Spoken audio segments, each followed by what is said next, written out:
legislation back in order. Senator Sinogstein, you are recognized, sir. Thank you, Mr. Speaker. I wish to place Bill number 5-38 COR on the third reading and briefly discuss it. You can proceed. Thank you, Mr. Speaker. Bill 5-38 is an act to amend Section 7120.2D, Chapter 7, Title 16, Guam Code annotated relative to veterans licensing plate design and recognitions, and is introduced by myself. Mr. Speaker, my colleagues, and those viewing our session live, buenas noches. This legislation is an act that further honors and recognizes our heroes' contribution through a simple yet profound gesture, their license plate. Whether in Korean War, Vietnam Desert Storm, Operation Enduring Freedom, and Iraqi Freedom, or any of our nation's conflicts, our veterans have served with distinction, courage, and commitment. With this bill, their service be honored and significantly displayed by adding design options such as service zones, valor awards, and branch-specific identification to Guam Veterans License Plate. In doing so, we support our veterans' desire to display their pride on their cars just as is shown when they don their military uniforms. As this may be a minor change on a simple piece of metal, it intends to greater acknowledge the identity and the history of the selfless service bestowed upon our island and nation by our veterans. Our goal is to recognize their contribution, not just at ceremonies or in speeches, but in our daily lives and on every path they travel. We see the pride each service member carries. We hear the stories of the battles won and the sacrifices made. We see the wounds they carry and are unable to recognize the many wounds that are unseen.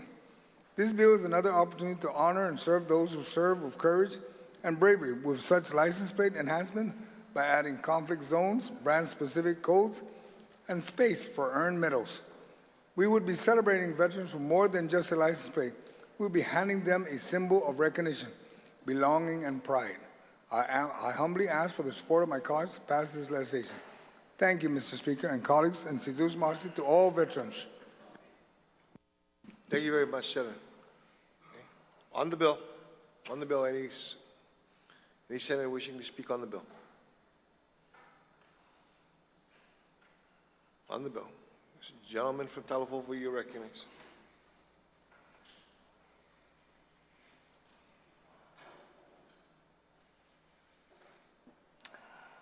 Thank you, Mr. Speaker.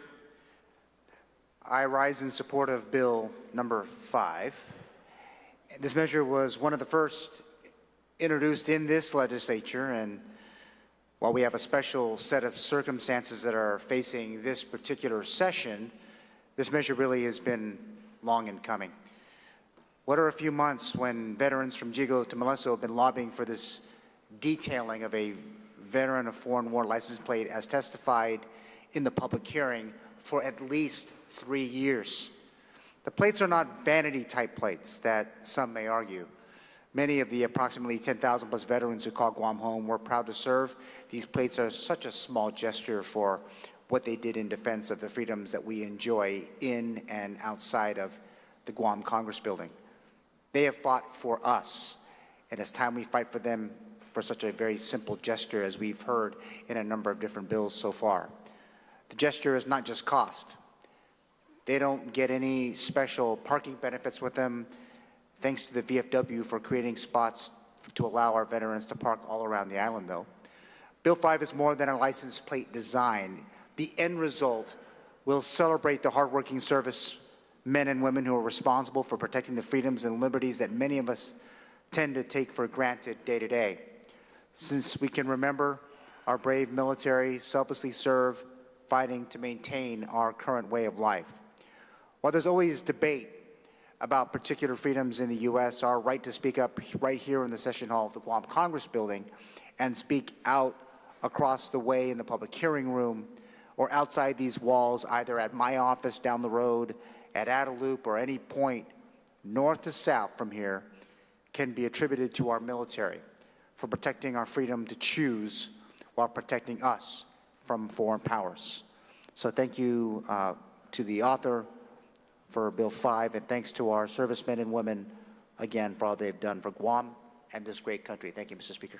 Thank you very much. On the bill, Any senator wishing to speak on the bill? No senator? Gentleman from Georgia, sir, you recognized?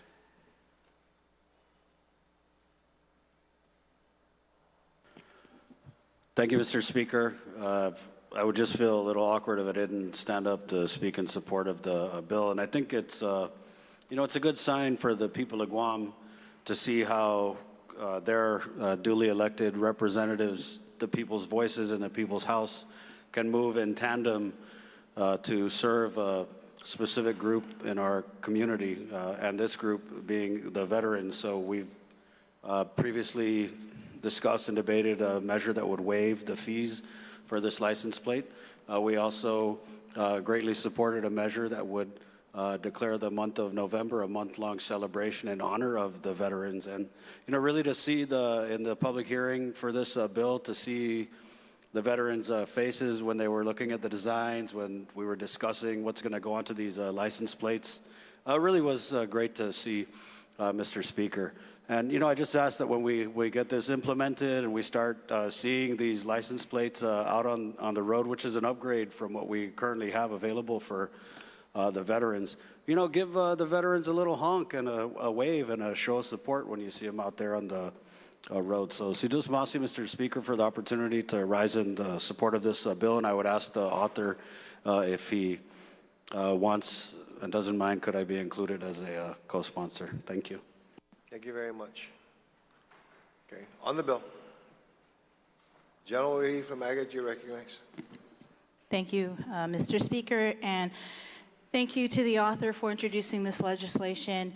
As the committee chair on Veterans Affairs, I absolutely support this bill and also would like to ask to be included as a co-sponsor of this legislation.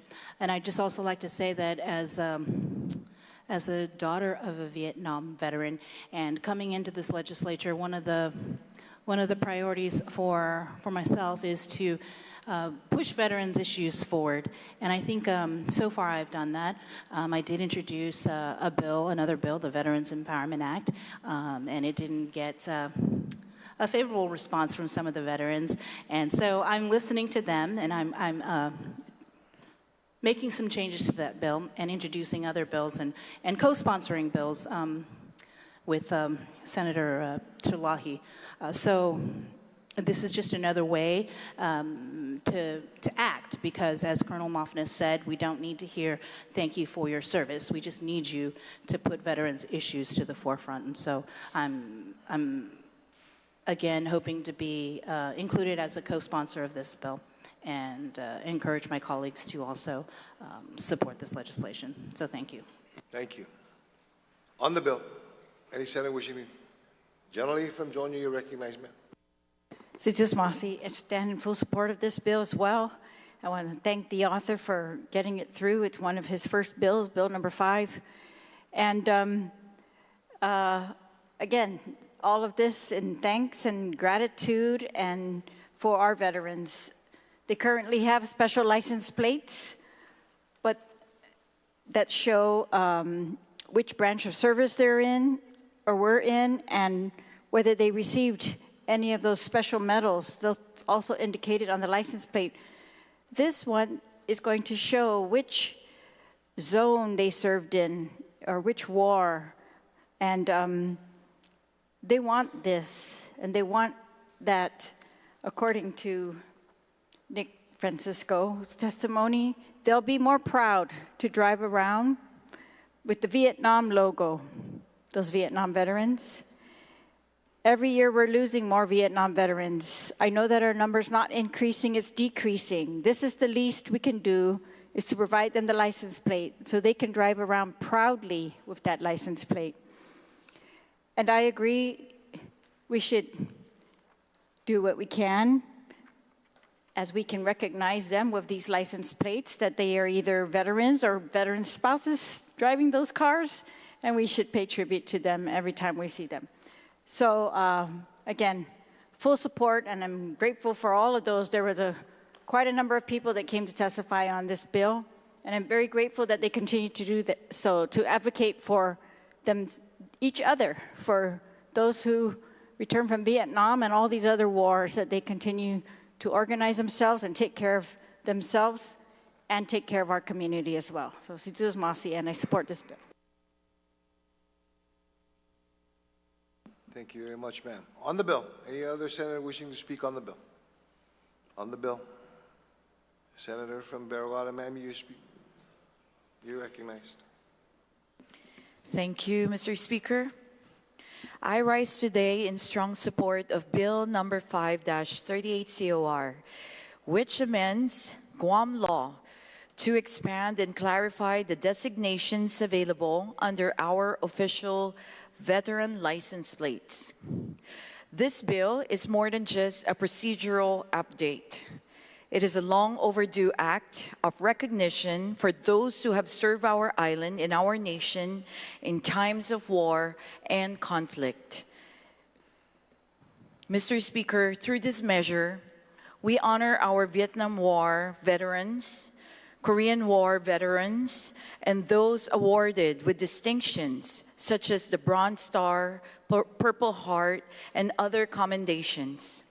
Many of our veterans have waited years to see their service specifically acknowledged in this way. These license plates are not just symbols. They are visible affirmations of sacrifice, valor, and pride. Mr. Speaker, testimonies from the veteran community, including leaders of local veteran organizations, made it clear that this bill has strong grassroots support. Many emphasized that Guam is one of the few jurisdictions that has yet to implement these specific license plate recognitions. And that time is of the essence as we lose more of our aging veterans every year. This bill ensures that we do not wait any longer to give our veterans this simple but meaningful form of honor. I want to thank the author of this bill, and I would like to request to be part as a co-sponsor. And the Guam Office of Veterans Affairs, thank you, and all the veterans who have advocated for this change. I respectfully urge my colleagues to join me in voting in favor of Bill number 5-38. Thank you, Mr. Speaker. Thank you, ma'am. On the bill, any other senator wishing to provide comment on the bill? No other senator? Senator Slogstein, you can close, sir.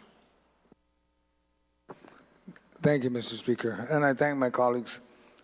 Only have one amendment, Mr. Speaker, and that's just to add my colleagues that have spoken in the order they spoke. We begin with Senator Sean Gomatautau, Senator Barnett, and then we just go down the line based on the order, and to add all my colleagues, because I know that we all support our veterans. By standing rule, sir, we can only add those colleagues that are in. Only the ones that are present. That's Yes. correct. Okay. On that motion to add co-sponsors to the bill? No objections, so ordered. Now I make motion to move to the voting file. Mr. On the Speaker. motion to move Bill 5-38 COR as amended by the committee and further amended on the floor. Are there any objections? No objections, so ordered.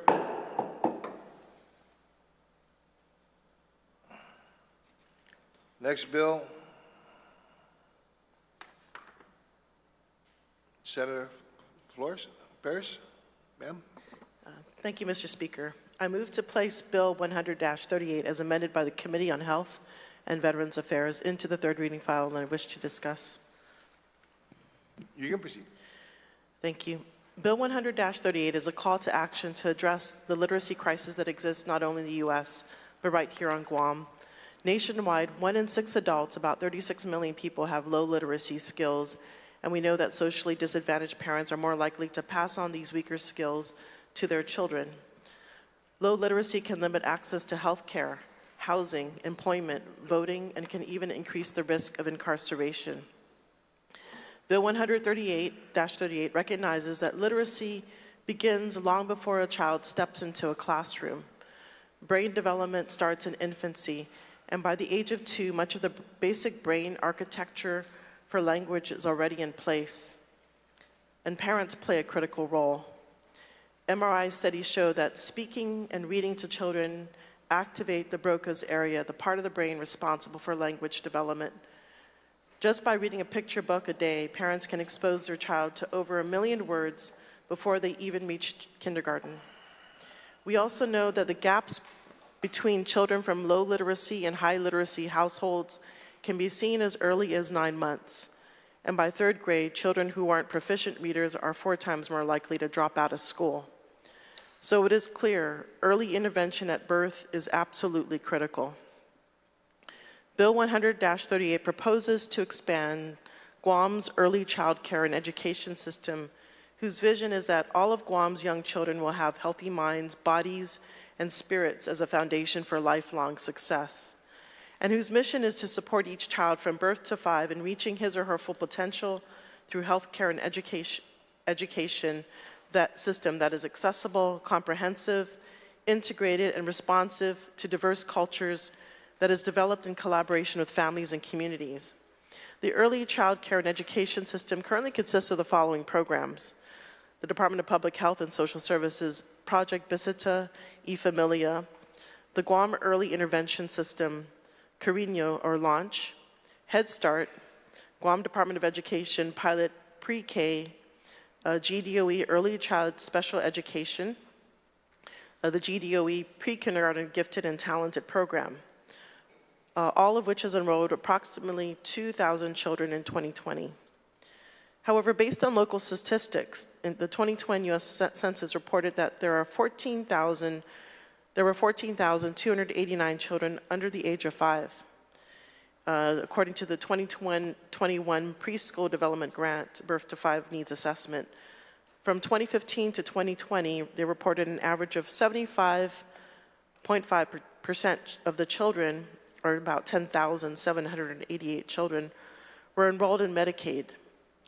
5.2% of the children were enrolled in MIP, and 32.2%, or 4,601 children, were enrolled in women, infants, and children. And these are children from birth to 5 years of age. In order to reach more parents, so from 2,000 to 14,000 children, in order to reach more parents and guardians with children during this critical development period for literacy, Bill 100-38 proposed to expand this early child care and education system to include health professionals via credits obtained upon renewal of licensure, through educational entities, via the boards of GDOE, UOG, and GCC, and within our own government health network of Department of Public Health, GBWIC, and GMH, as well as the judiciary, with the intention of reaching our parents who are on the front lines of strengthening early childhood development and literacy, especially from birth to 2 years. These professionals will be trained to identify developmental milestones and support parents through education, resources, screening, or referrals if needed. And these early years are critical, and our systems must be prepared to meet families where they are at. Research in early childhood development and literacy is a vastly growing field. Evidence shows that increasing conversational turns at birth can boost literacy and other cognitive skills. Professionals have shared with me that it can also increase numeracy capabilities, and that the brain is hardwired for language development. And this is what we base reading and writing on. So the oral language skills are the foundation to literacy, which must come first. And this is why screen time must be limited, if not avoided, at these early stages. During the public hearing, Dr. Shea also provided some insight in that he sees an increase in speech delays that seems to affect males at a higher rate. If we can reach parents and guardians and inform them of these important best practices, my hope and intention is that we may not only prevent some of these developmental delays, but we can boost literacy and even numeracy skills and other cognitive skills. Department of Public Health, Division of Children's Wellness, the youngest division in the department, the Department of Public Health supported the bill, and they state in their testimony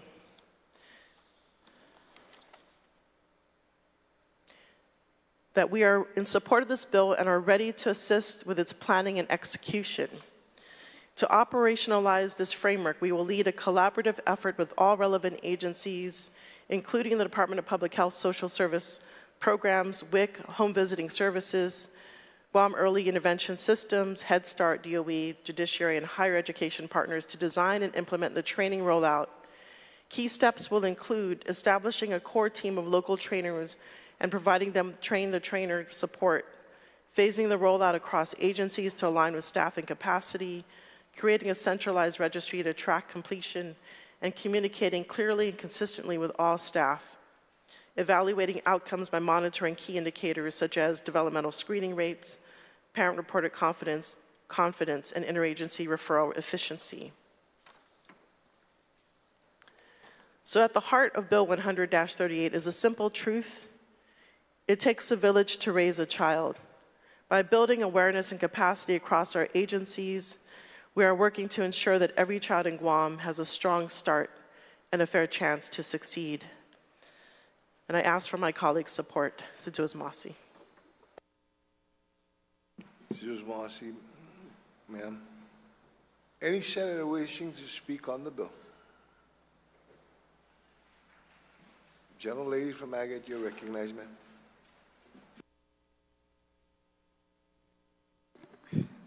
I have a point of information, a question for the author of the bill.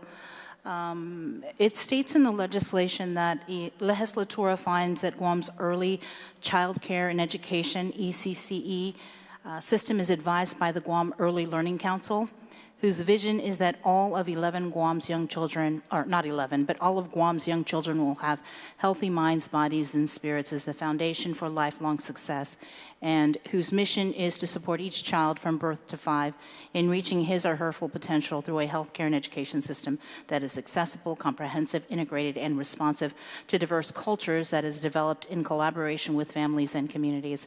And so if the author could please kind of explain the extent of involvement of the Guam Early Learning Council with implementation or providing any sort of guidance with this bill, because the council itself has not met since March of 2024. Would the author yield to the question? I do yield to the question, and thank you for that question. So I just want to share with you that, that was one of the reasons why I introduced this bill, because there was concern that what is the status of the Guam Early Learning Council now with the Division of Children's Wellness. So the Division of Children's Wellness was developed by executive order a couple years ago. And so there was a question as to what role does Division of Children's Wellness play? And so it was very heartening to see DPHS has support in this bill, and that the Division of Children's Wellness chief, will help to implement the needs of this early child care and education system. So my understanding is that a lot of the responsibilities are going to be shifted into or absorbed into this Division of Children's Wellness, which they are very much willing to do to carry this out. Does that answer your question, Senator? So I guess then I would just follow up and ask, is it necessary then to include the Guam Early Learning Council in this bill if they're essentially defunct? Would you yield to that question, Senator Paris?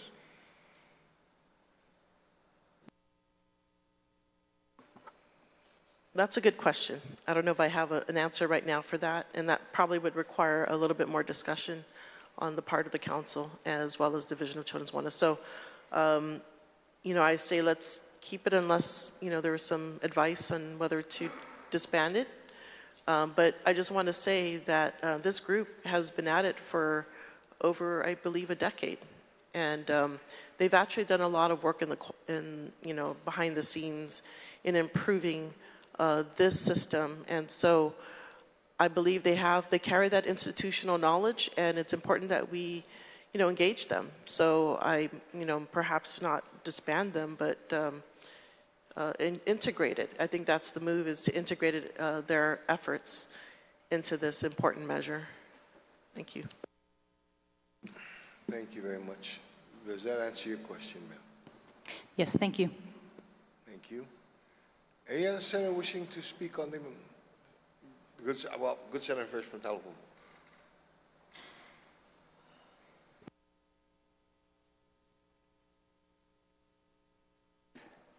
Thank you so much, Mr. Speaker, for the opportunity to offer up my observations on Bill 100.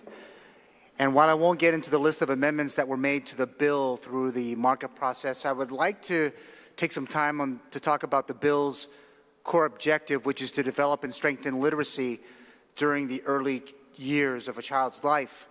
Mr. Speaker, among the crises we face as a community is really the reality that our children, particularly our public school children and public school students, they can definitely use some help when it comes to literacy skills. With respect to English and language arts, the test results for elementary school students in the Guam Department of Education in their annual State of Public Report for school year 2023-2024 that was released in October of 2024 revealed that the assessment result for third grade ELA that 72% did not meet the standard, 17% nearly met the standard, 7% met the standard, and 3% exceeded the standard.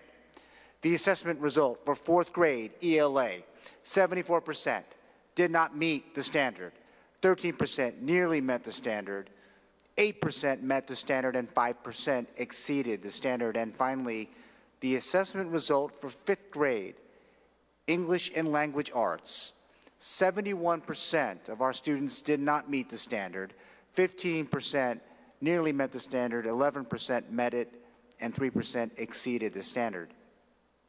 Comparatively, the Guam Academy Charter School test results tell us that from the start of school year 2023 to 2024 to the beginning of school year 2024 to 2025, that there was a 39% reduction in the number of students identified in the urgent intervention category, indicating a substantial improvement in early literacy outcomes for grades 1 through 3. Additionally, from August 2023 to April 2024, the percentage of students identified for urgent intervention decreased by 5.63%, while the proportion of students performing at or above benchmark rose by 15.86%, indicating a positive trend in literacy performance among students in grades 3 through 12. Mr. Speaker, if Bill 100-38 will help improve literacy among our young children, then I say let's give it a shot. In closing, I would like to read into the record for this session some of the comments that were offered by Dr. Laura Souter on the question I asked regarding efforts, if any, that have been established by GDOE, the Guam Public Library System, the Guam Early Learning Council, and relevant community partners to help encourage our young children and their families to engage in reading activities outside of the school setting.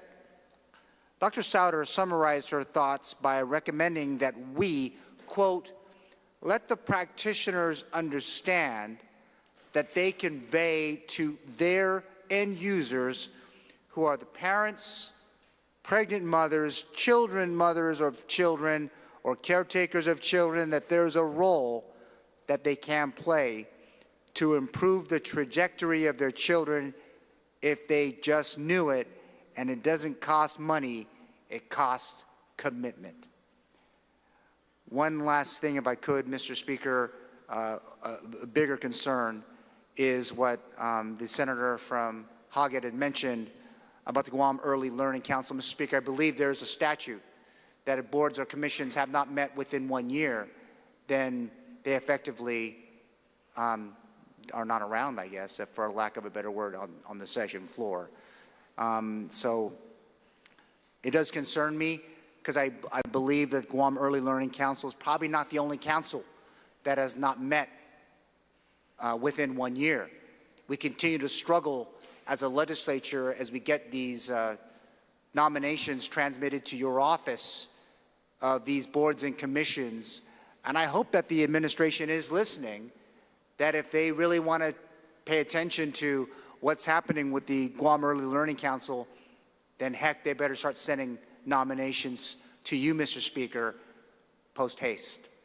With that said, Mr. Speaker, thank you for the opportunity to register my perspective on Bill 100 and its broader implications on student learning and active civic engagement. Thank you, Mr. Speaker. You're welcome. On the bill, gentleman from Zonia, you recognize. Gentlemen, ma'am, gentlemen. Well, he said Zonia the last time. Sidus Masi, Mr. Speaker, and thank you for the opportunity to rise in very, very strong support for this measure. And let me just first commend the author because this issue of improving literacy, challenging the crisis that we face on our island has been something that she has worked on for years through a series of meetings with all of the relevant stakeholders. I'm very proud to be included. I hope I'm a co-sponsor on this bill. If I'm not, please add me.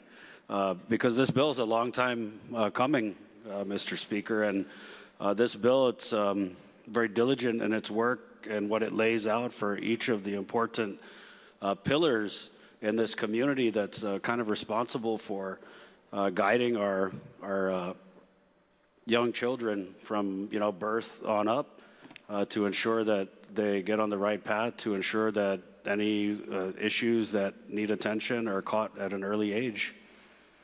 In thinking about literacy, and this is an issue that's not specific to Guam. Across the nation, our students struggle with reading, with literacy, with math, even. So our students in the public school system are not alone in the challenges that they face. But what has changed really from our generation to the generation of kids now? I was raised by a single mother, and one of the escapes that I always had was the village library. Whether it was here in Hagatnya, down in Molesu, spent some time in the Barragata Public Library. And I love to read books. This generation, my colleagues, we grew up in the pre-Google era. So anytime you wanted to find out about something, you actually had to go and read about it. And now when you drive around our island, it's all too common a scene. And I think if we go take a drive around right now, needs at the Fenstrol, I'll show you guys what has become of these village libraries. They're boarded up, abandoned, not in use. Although the Hagatnya Public Library has become kind of the flagship of the public library system, the library in Molesu, the one in Barragata, the libraries scattered throughout the villages, which used to serve as places for kids like me, latchkey kids who didn't have anything to do, no one to watch them. We would just go to the library and dive into a book. And so as someone who grew up without a father, when I eventually had kids of my own, one thing I definitely wanted to do was instill that love of reading in my kids. And I'm very proud to say that with the help of their moms, of course, that I have 5 kids who all share something in common and that they all love to read. But we have to not only empower all of the stakeholders who are involved in the government and guiding our kids and making sure that they're on the right path and making sure that when they need that assistance, they get what's important. We have to set the example as parents and guardians and family members, because it's, monkey see, monkey do. If they see us reading, they're going to like it.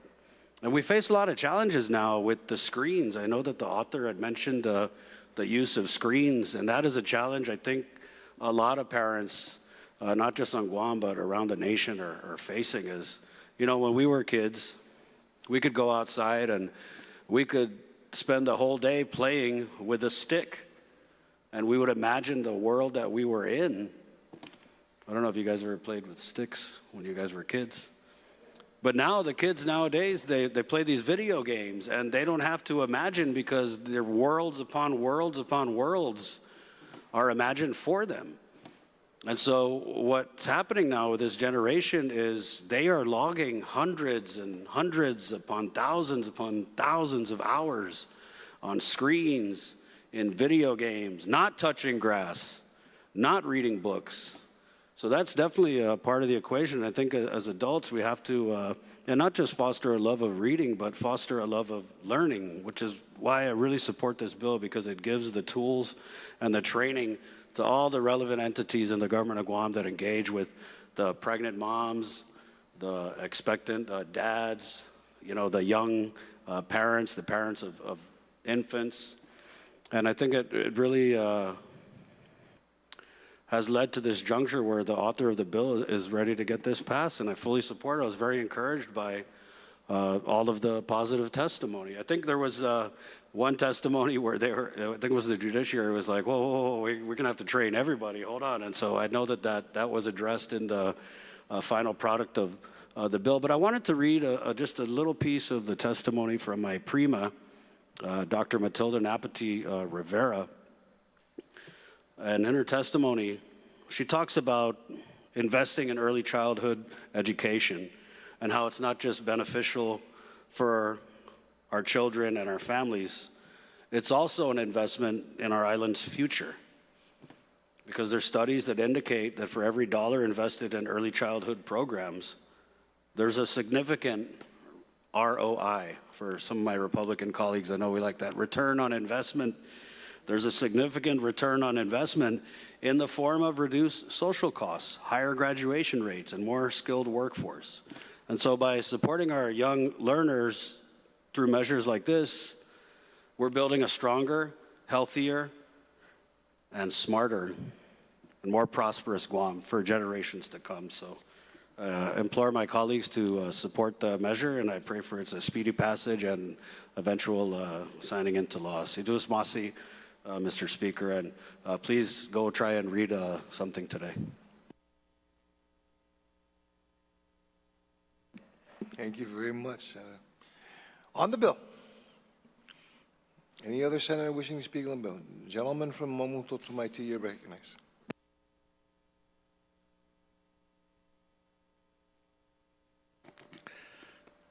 Afade, Mr. Speaker. My colleagues, people of Guam, I rise in support of this bill. And I ask my colleagues to support this bill as well. And beyond that, I ask the people of Guam to join us in a more concerted effort in incorporating reading into your lives. And importantly, reading without a screen.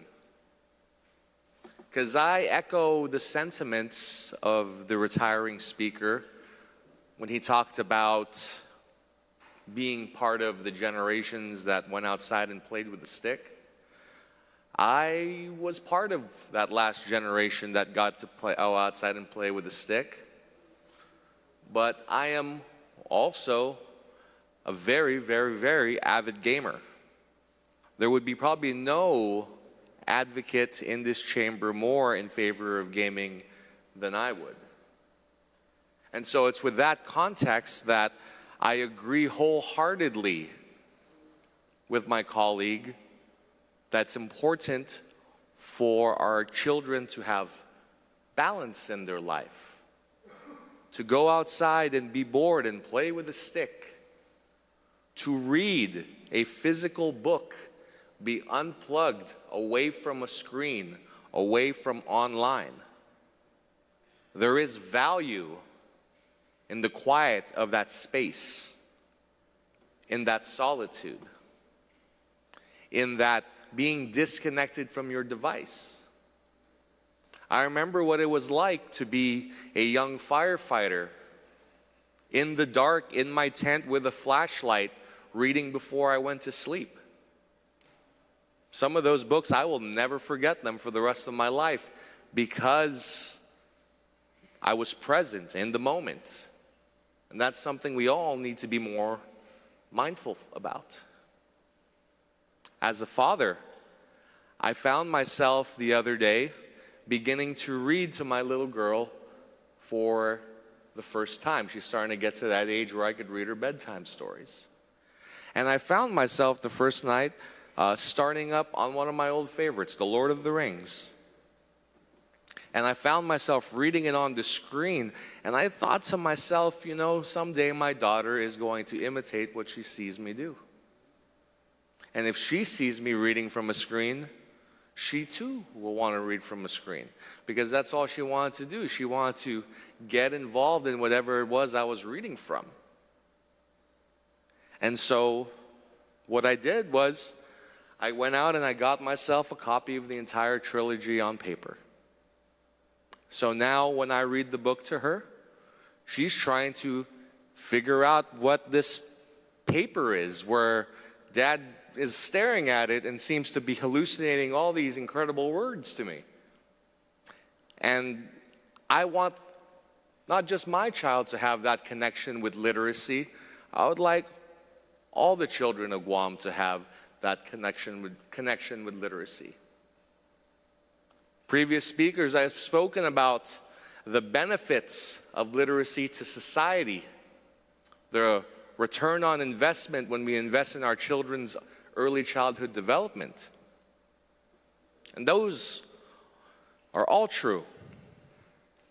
We become a great country and a great island based on the quality of the education our people get, retain, and able to employ upon the world successfully. And so, for those still on the fence, think beyond the societal benefits. Think about the benefits to the individual. In a world that's constantly trying to pull your attention, this allows us moments to focus, to be present, to be in the moment, to work parts of our brain and our cognitive thinking that we don't always work. One of the tragedies of living in this time is there is so much content and media and things trying to distract you and get your attention that it's hard for us to really engage with matter on a very deep level. I feel it's left to a world where we've engaged with things, on many things, on a more shallow level at the expense of depth. And I think bringing our habits, not just as a society, but as an individual, back towards childhood literacy could do a lot to undo some of the unseen damage these new technologies, social media, has wrought upon these generations of children.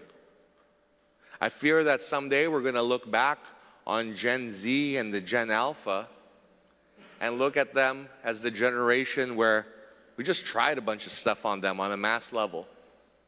You know, we just exposed them to social media during their developmental years with no idea of the consequences of it. And I'm not sure what kind of effects those have. I'm not sure anyone is truly sure what those effects have had. But I know for myself, as somebody who is 1 foot in the old world and 1 foot in the new world, I can tell you there is some individual value to unplugging your brain and not being online and not being glued to a screen. And this is as somebody who loves playing on the screen himself. I believe that it's important to have balance in your life, to go out, touch some grass, play some basketball, commune with your family and friends, be involved in your community, sit outside and read a book. Do all these things so that we're not raising a society of people terminally online with surface level understandings of the world. We talk about the Vietnam veterans and the World War II veterans often in this chamber. And for all of my life, I grew up with family members who had direct relations and direct effects and direct stories and ties to that conflict, to these conflicts. But as I interact with my nieces and nephews, I see that some of these lessons are not as readily available to them in their media diet. That the lessons that we would learn from reading history books and stories of adventure and stories of mystery and love. When I was a kid, I loved reading about dinosaurs and the Greek gods. And I read a book about Babe Ruth and how he became a famous baseball player. I learned that back in the day, in the time before myself, when Babe Ruth and one of his classmates got into a fight, the old priest that was in them gave him a pair of boxing gloves to settle their argument like men. And that blew me away as a kid growing up in the 90s, because the 90s was a very different time in terms of temperament. People who do not read books, they live one life. People who read books, they live many lives, in many perspectives, in many times, in many places, in many situations. And so if you want to give your own children and your own family and your own community the best opportunity in life, then I ask them to support this legislation for early childhood development, to make sure that all the children of Guam have the best leg up to having a successful future. With that, Mr. Chair, I yield the rest of my time. Thank you. Thank you for contributing to the value of the bill. Any other speakers? Any other senator willing to speak on the bill? Gentlelady from Zonia, ma'am, you're recognized. Masi, I stand in full support of this bill. It's really a monumental effort, and I'm not going to pretend to be an expert in early child care or education or literacy or any of the things that this bill is aimed at advancing.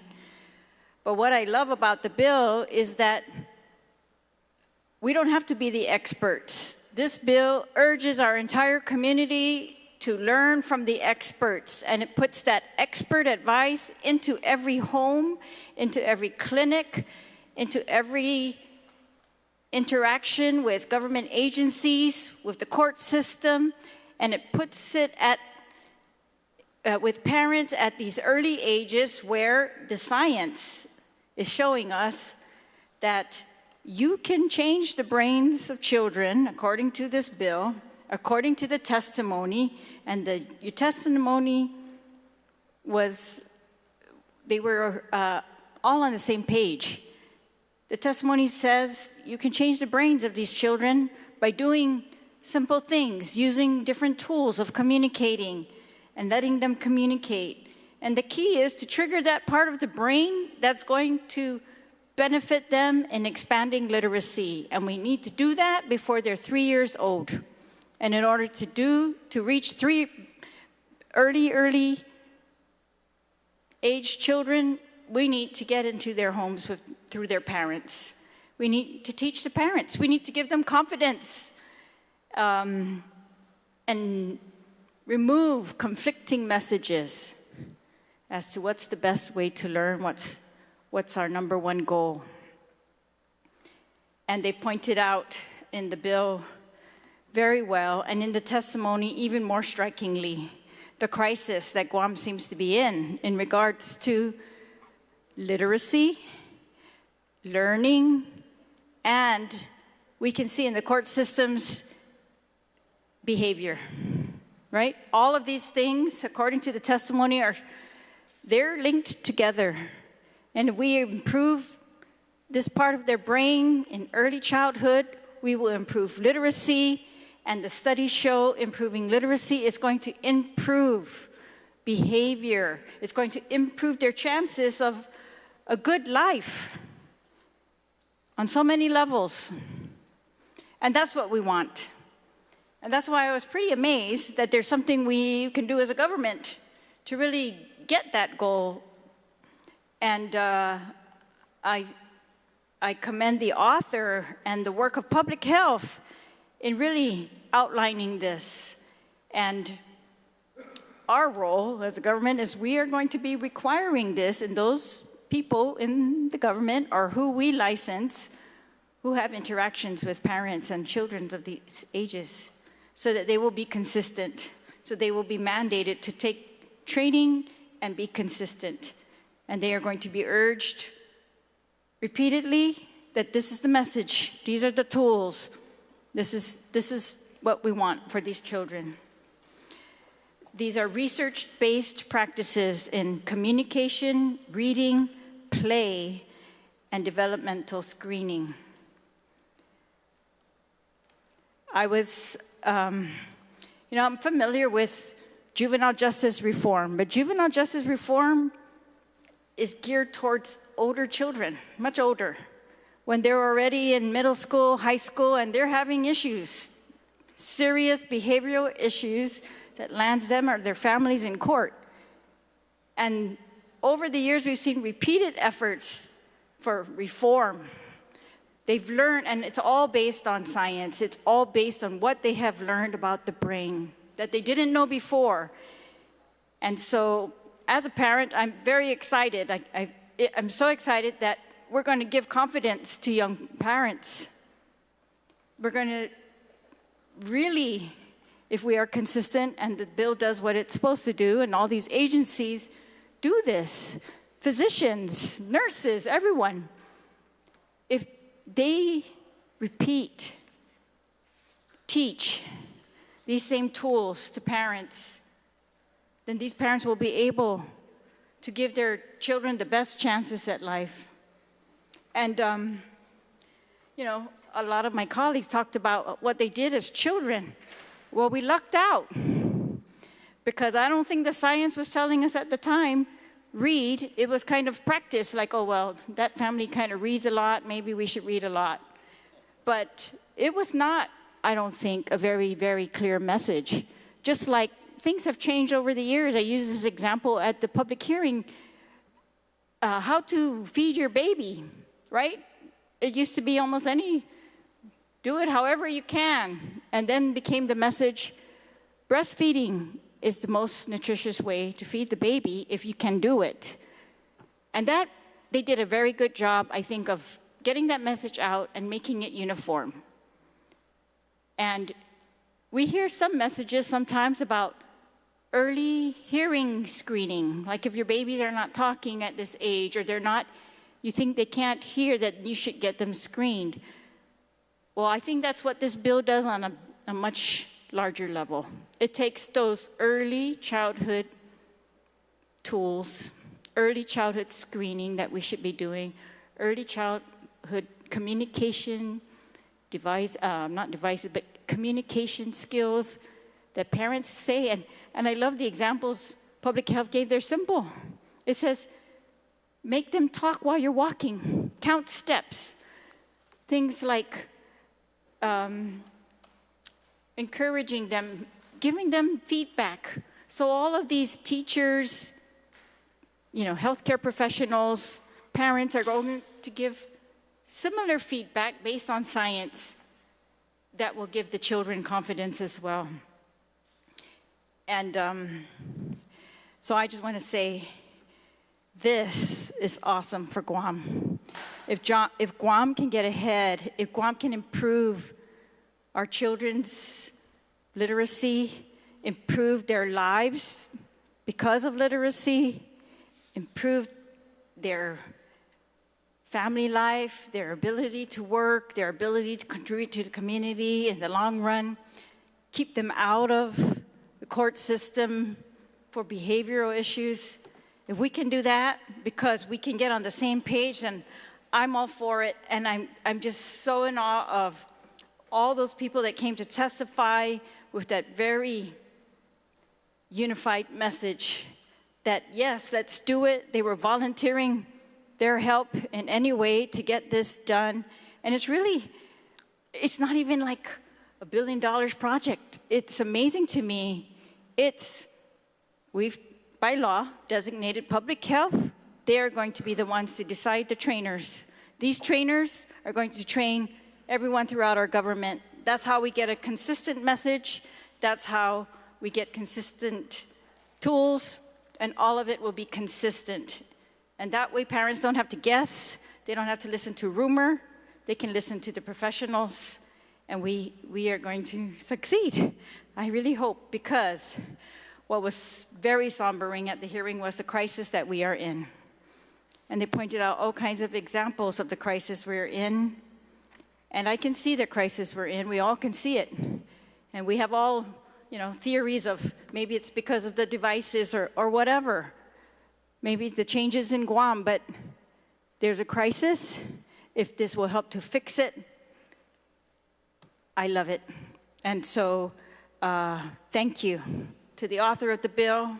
It's a lot of work. This bill was a huge amount of work, I can tell. And so was the markup of it. It's been amended based on the testimony at the hearing. It's a huge amount of work for all the professionals involved. And I thank them for their work and their willingness to continue to do this. Thank you very much, ma'am. On the bill, gentlelady from Tumuring, you're recognized.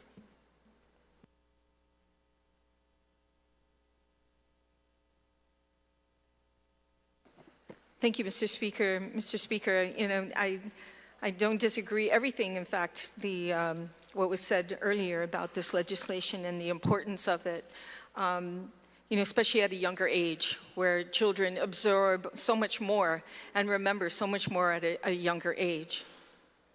I just have a couple questions to ask the author of the legislation, because my concern here, Mr. Speaker, is I get a lot of calls from daycares and all the requirements that they have to comply with. I remember it was probably in the 35th Guam Legislature where we had to change some laws that had to deal with the standards and the care of these daycare facilities and the requirements that the employees have to uphold to as well. So, and not only that, but I remember the judicial branch was concerned that this was going to cost them any kind of funding to create this whole program. And then I guess I'll explain my concerns, and maybe the author can, speak on each one of them. But there's a section on Section 25 that requires the Board of Regents at the University of Guam to provide a budget to this legislature, and to fulfill the obligations of this.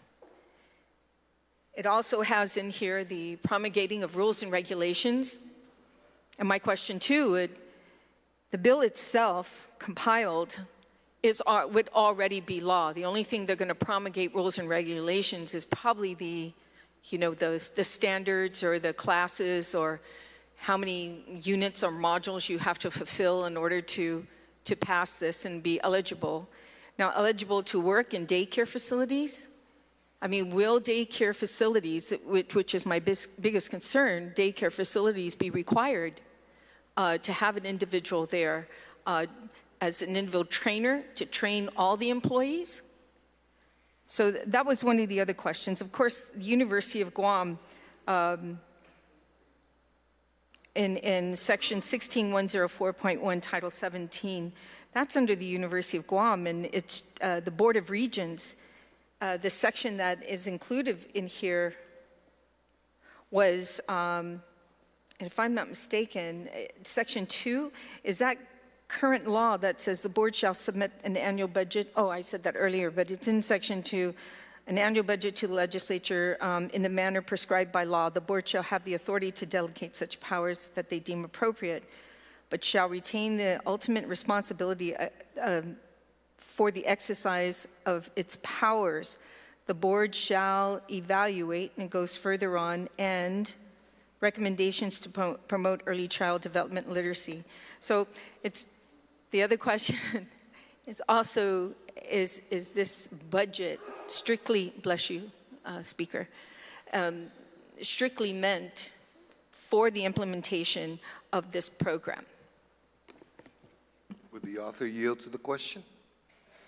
Yes, I do yield to the question. So just to be very clear, that was already currently existing in statute.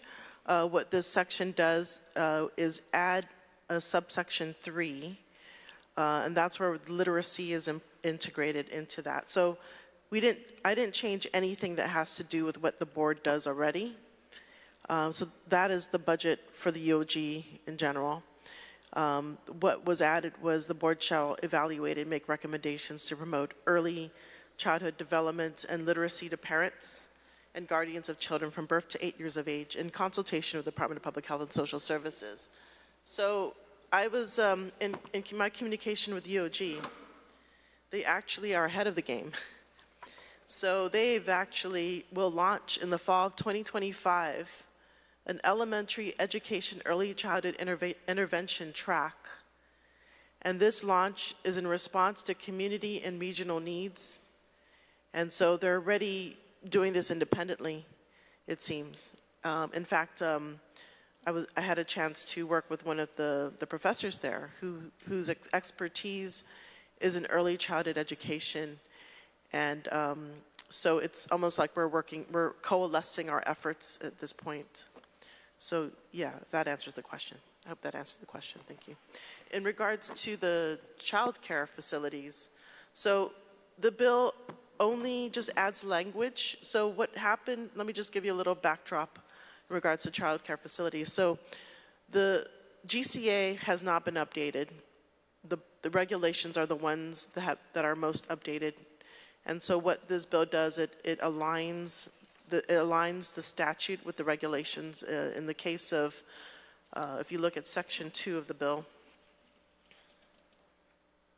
sorry, section 3 of the bill. So there was a requirement of child care facilities. The original language is there. You can see the underlying language. So originally it stated provisions for food, clothing, educational opportunities, and it leaves it at that. And to me, I think it was important to incorporate the holistic aspect that we're seeing already, with Head Start, for instance. Head Start is a holistic framework. So I wanted to qualify what educational opportunities are, which is to promote learning and development in cognitive, social, emotional, language, creative, and physical areas, and that are developmentally appropriate. So basically it's updating the law, which should have been done when the regulations were updated. So as far as child care facilities, I think they're already incorporating these practices. I appreciate the response, but I think that that may not have addressed the question with regards to the continuing education requirement for early childhood for the centers. Will this be an additional, the question was, will this be an additional requirement for them to continue to operate the child care facilities? So this bill doesn't change what was required of the child care facilities. If you look at what's put in the bill, it states that it will be, for instance, section 2 of the bill, it says the Department of Public Health and Social Services shall develop, establish, implement early childhood training program throughout the government. And so that is government focused. If we're dealing with child care facilities, that's a different part of law. So that's in Title 10, Article 4. And so the bill doesn't change any of those regulations. It doesn't change the regulations. It updates the law to include that holistic component. So it's not going, aligned with the regulations, the current regulations. So it doesn't change that aspect. Ma'am? Okay, thank you. Thank you, Mr. Speaker. And thank you to the author of the legislation. It just anticipating for these daycare facilities to be calling us, you know, and saying, okay, we have had so many things to comply with right now, and now we have to take these courses at UOG to add to that. But, you know, the author of the legislation did explain that, which was really important on the UOG side. I mean, if the question wasn't asked, we wouldn't have known that this is being in progress right now, going in progress, and it's this legislation here is to, you know, codify it to ensure that it does keep moving in the direction it's going to. So that's a good thing. But we need to be prepared, because when budget time comes and there's going to be money that's needed to fund this area, then everyone that's going to vote for this bill, then you need to also vote to provide the funding source that's needed to implement this. So other than that, you know, I mean, the good author mentioned that it doesn't change anything. No, but it could add to it. And that's what we have to be very cautious about moving forward. Obviously, you know, this bill is definitely needed. I mean, we can see it in the test scores of our children at school. Whether you're at public school, private school, or even charter school, we need to get up to the standards that this island should have had years ago. Can you imagine if this was implemented years ago, decades ago? It would make a profound effect on our island. Definitely for our children.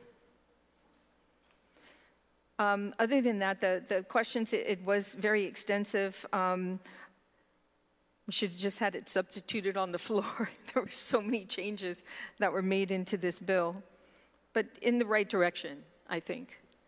So thank you, Mr. Speaker, for the opportunity to stand and make comments. Thank you. Thank you very much. Any other senator wishing to speak on the bill?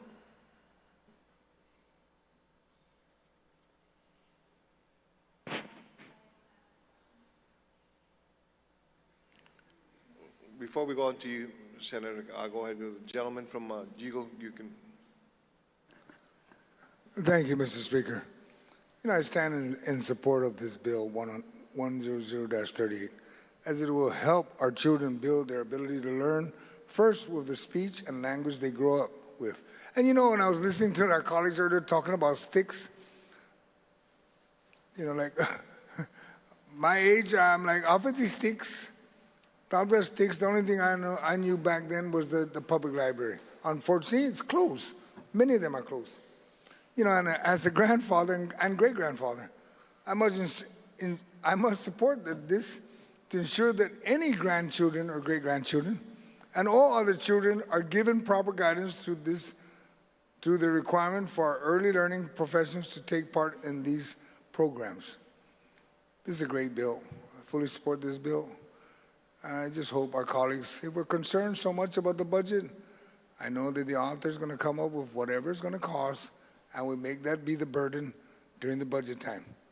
Because if we want to talk about our children, and many of our colleagues have spoken, then let's back it up with funding.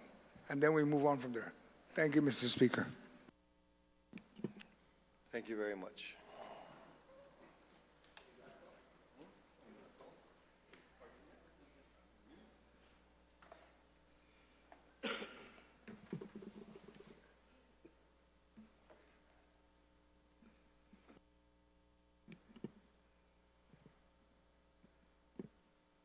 Speaker Blas, you're recognized.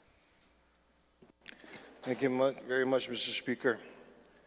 Mr. Speaker, to come down from the dais, and I have to address a concern that was brought up by the gentlelady from Tamuning with regards to how this is going to be implemented. I, like everybody else, I'm sure, in this hall can understand and appreciate, the intent of the bill, and we want it to work. However, there are certain.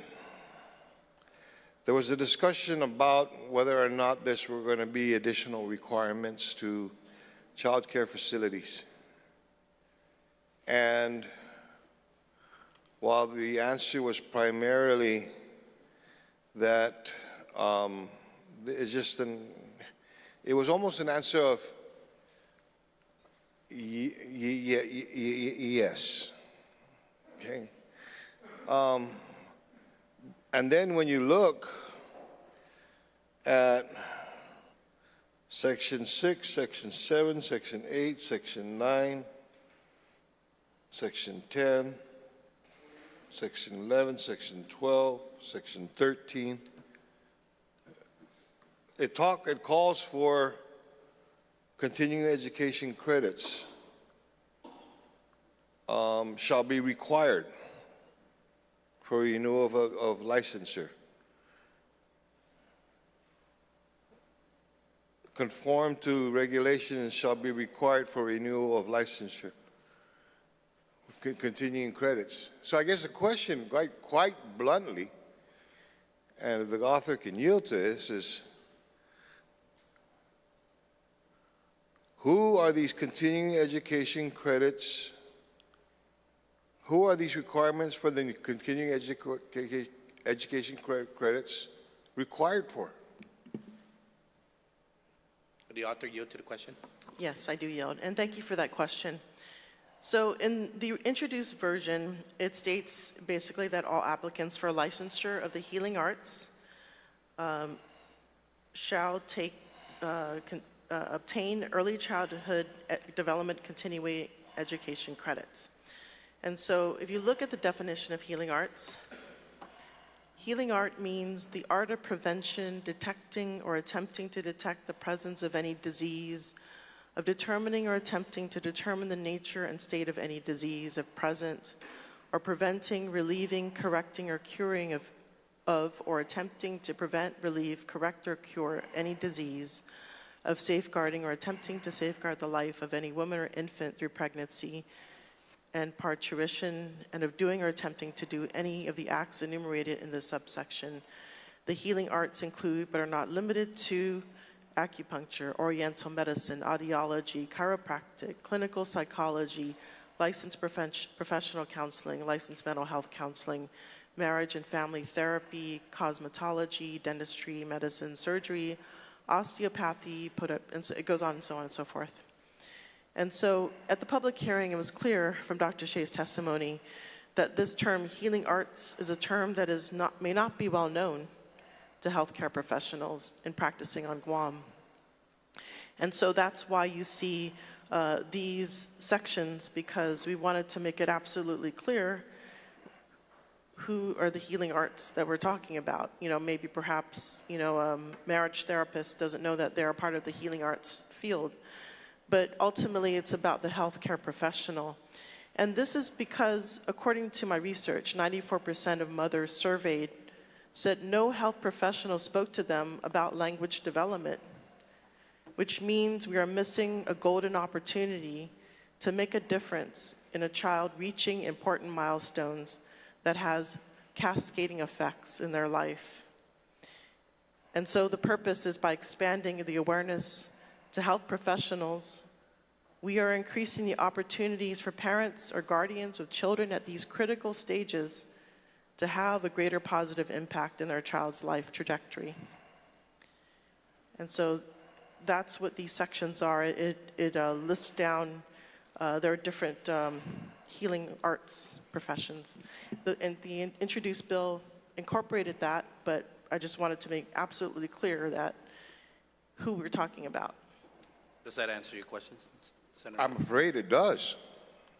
And based on the answer, my acupuncturist has got to have a continuing education credit. Yeah, point of information. I'm sorry, point of information, if I may. Sorry, I'll wait. Well, go ahead. I'll go ahead and yield to the point of information. Senator Yeah, so there were some healing arts that wasn't included, like veterinarians,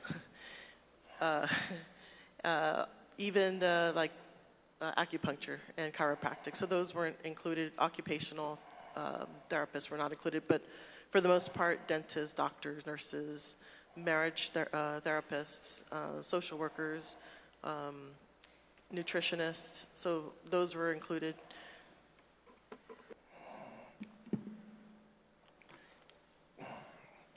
Answer, well, I appreciate the clarity that my acupuncturist is not required to have this.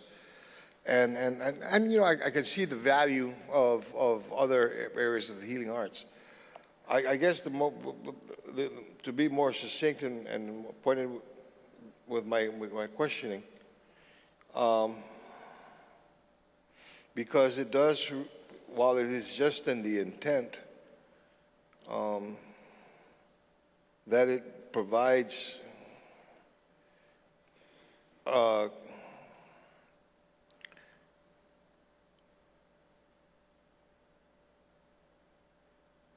that the act can also will affect existing rules and regulations for the licensure of child care facilities and group child care homes. Again, the question is, will this be a continuing education requirement for a child care facility to continue to operate or to renew their license? That's the question.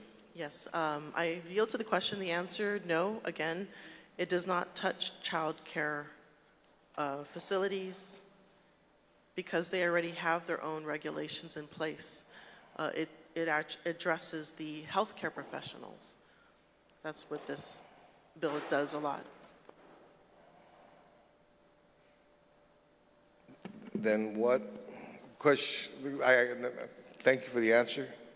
So, Mr. Speaker, I question the need for the paragraph found on page 4, starting line 12.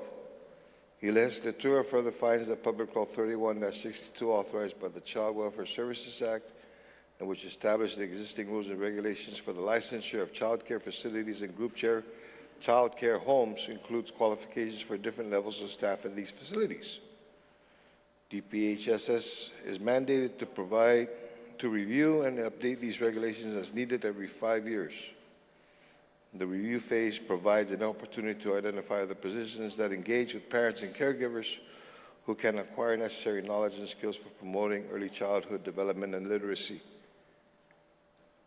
Again, I understand and I get it, and we want to be able to reach them as many places as possible. And while that is just in the intent, sometimes the intent can basically dictate or be a prelude to what is expected in the enabling sections of the law. And so that there is where I address my concerns, voice my concerns on this. And lastly, you know, one of the things is that while for the most part we recognize that there are many areas of this law or this legislation that may add on responsibility or add on the necessity for, in the case, continuing education credits. There is a portion here in section 2, page 5, where it says the department shall develop, establish, and implement early childhood training programs throughout the government and in order to promote early childhood development.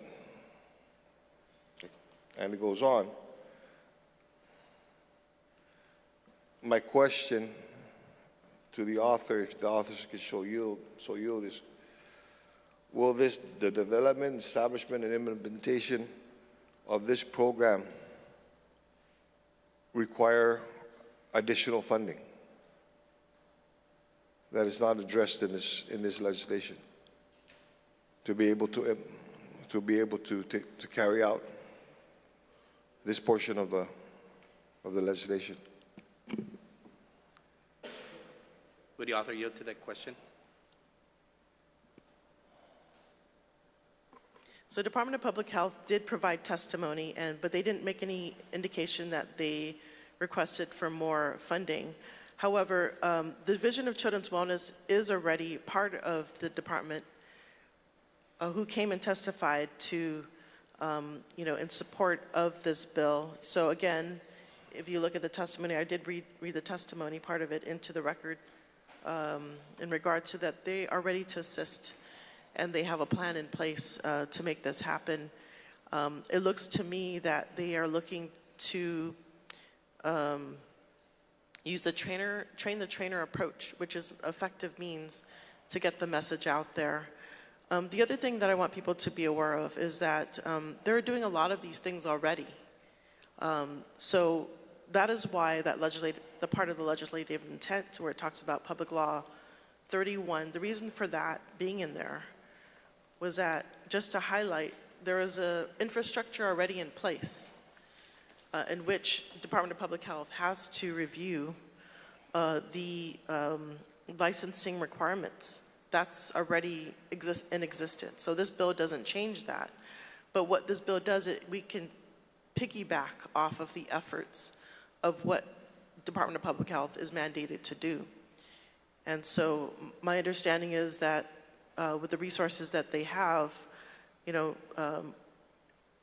minus anything, unless they come forward, but it seems like they've already submitted their budget for this new division of Children's Wellness, and they're already doing a lot of these activities, and it's just a matter of how can we, utilize the information that they're getting so that it can inform this training of early childhood development. So these things are independent. The bill is independent of what the licensing mandates are for the Department of Public Health.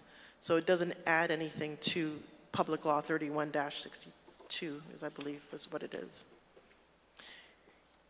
In regards to licensure, so these are things that health professionals already are required to do. And so it's just a matter of integrating, using that framework to ensure that early childhood development training is also part of those continuing education credits. Just like we have ethics training, we required ethics of many different professionals. This bill proposes that we ensure that there's an early childhood development component to their continuing education credits upon renewal of their licenses. So that's what this bill is doing. It's integrating, rather than recreating a whole new structure, it's integrating this effort into what currently exists and the mandates that already exist. Does that answer your question there, Speaker? Thank you for the attempt at answering it. However, while you may have the infrastructure and the facilities to be able to do it, do you have the money to be able to do it? And that's the concern. When anytime it just, I guess a flag for me goes up anytime I see language in legislation that says shall develop, establish, and implement. And it basically, and it uses shall. It basically states that we're going to state as a body that you're going to do this, whether or not you have the money, and then we have a concern of an unfunded mandate.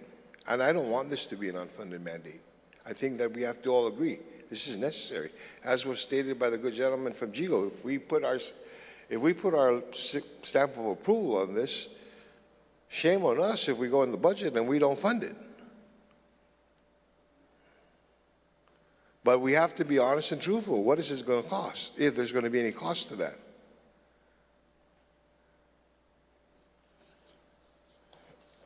Just food for thought. And then lastly, when you go into, let me finish up with the continuing education credits. Who's going to develop the curriculum for it? It just says the board shall require continuing education credits in early childhood development and literacy that conforms with the Department of Public Health and Social Services regulations. But who's going to conform? How's that going to be developed? Who is going to develop that curriculum? Where can you find these continuing education credits? Because once this becomes law, and let's say an individual wants to renew his license next month, and now he's got this continuing education credit requirement, where does he go find it? Is that a question for the author? Just like food for thought. Okay, food for thought. Thank you. Thank you very much, Mr. Speaker. Thanks, Speaker. Senator Perez. Yeah, point of information. So there is an enactment within 1 year, so there's time to integrate this. But I just, also want to say that this bill mitigated the introduced bill because a lot of it, the onus is on the licensure rather than DPHSS going out to everybody and all the agencies. So it's a shared burden, or not burden, but shared task. And according to their testimony, they have a plan, and they're going to operationalize this whole effort. So in the testimony, they did detail what they plan to do. So it seems like they're ready to move with it. Thank you. Thank you. Gentlelady from, you had a question. Thank you, Mr. Speaker. I do have a question, and again, it's a follow-up question to my previous one regarding the Guam Early Learning Council, because I was going back through the public testimony, and I remember asking specifically about this to Heidi Kanata, and she is the Chief Division of Child Welfare at the Department of Public Health. And so when I asked her about the Guam Early Learning Council's involvement with the implementation of this bill, her response was that the Guam Early Learning Council, it consists of various organizations, government of Guam agencies, and cabinet members, and their representatives, so they will play a very integral part in ensuring that this bill is carried out effectively. And a lot of the Guam Early Learning Council also consists of various subcommittees, so dependent on who is assigned to which subcommittee will determine the leads of ensuring the bill is carried out properly. So in summary, what she's saying is that the Guam Early Learning Council will have an integral part in implementing this bill. And so because, again, as I asked previously, the Guam Early Learning Council hasn't met since March of last year, it's basically defunct. To the author, I just would like to ask, have you had any conversations with any members of the Guam Early Learning Council or any further discussions with Heidi Kanata with the Division of Child Welfare to provide any assurances to us that this bill, if enacted into law, will actually be implemented? Because it's something that I truly support the intent of this bill, so I just need to know if the status of the Guam Early Learning Council and the true involvement in the enactment of this bill. Will the author yield to the question?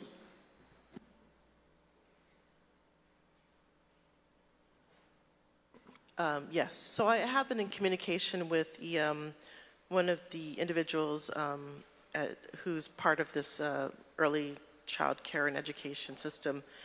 And they're actually going to have a conference coming up in September. So they're going to bring together all the experts in the field as well as professionals, healthcare professionals. So they will be convening. Does that answer your question, ma'am? Not really. When is this conference? September. In September? Okay. Thank you. Thank you. Any other senator willing to testify or to provide comment on the bill? No other senator? Senator Perez, you can close.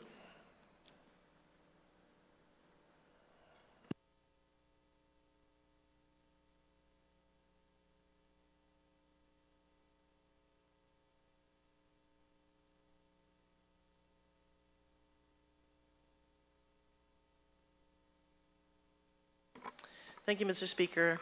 I thank my colleagues for this debate and the discussion, as well as their support. In doing the research for this bill, it was truly an eye-opener for me. And in fact, so much so that had I known this information, and actually having shared it with some of my colleagues, had they known this information, they felt that they could have done something more.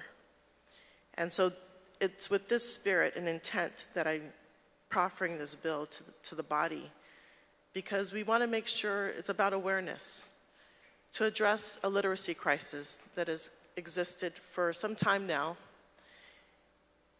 but also with the intent, knowing that we can do something about it, based on the growing body of evidence that exists on early childhood education. And one of the things I would like to reinforce to the parents out there is talk to your children, even if they don't speak yet. Those conversational turns will boost their literacy skills because their brains must develop the oral language first before they can pick up a book and read and start writing. And even though they're not speaking words, it's conveying meaning. And that, if you can carry on a conversation, if you can address a prompt, so let's say if a baby looks outside, you can talk about what's outside. Even though the baby doesn't have the words to say, if you engage that baby and say things and start using language, that is going to grow their brains. That is going to develop their oral skills. And that is what literacy is based on. And the other important thing that I found out is screen time. That is a detriment to literacy. Pediatricians also have come out against it. And we're finding that even there's emotional impacts to exposing a child to screen time at such a young age, at birth. So to those parents out there, that is my plea. As we discussed, this is a very important measure.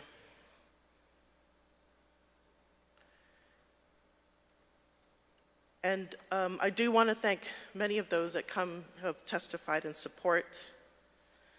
Again, I know many of you mentioned some of these professionals have been working in this field for decades.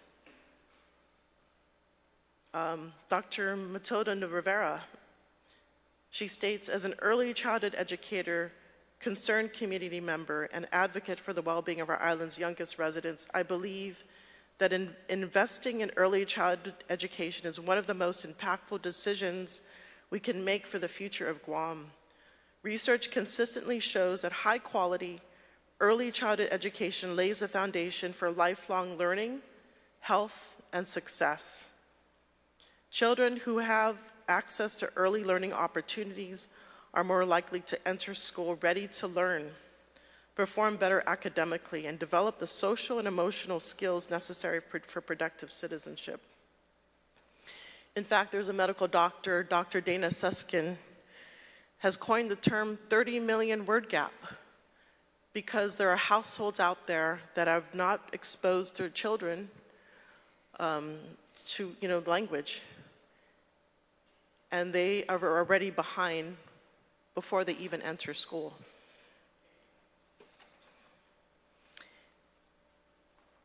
Dr. Laura Sauder states, early childhood literacy is critical to school readiness and the subsequent academic success of all of our island children.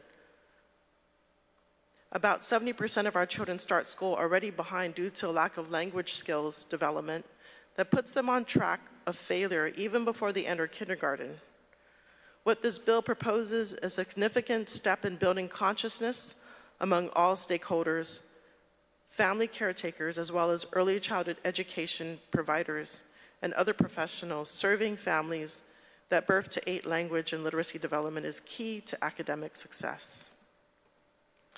I would like to also commend UOG, who will launch in the fall their elementary education earlyhood child intervention track, as well as GCC, who has demonstrated a commitment to early literacy through initiatives such as the Literacy Navigators program, which places trained college students in public elementary schools to directly work with foundational reading skills.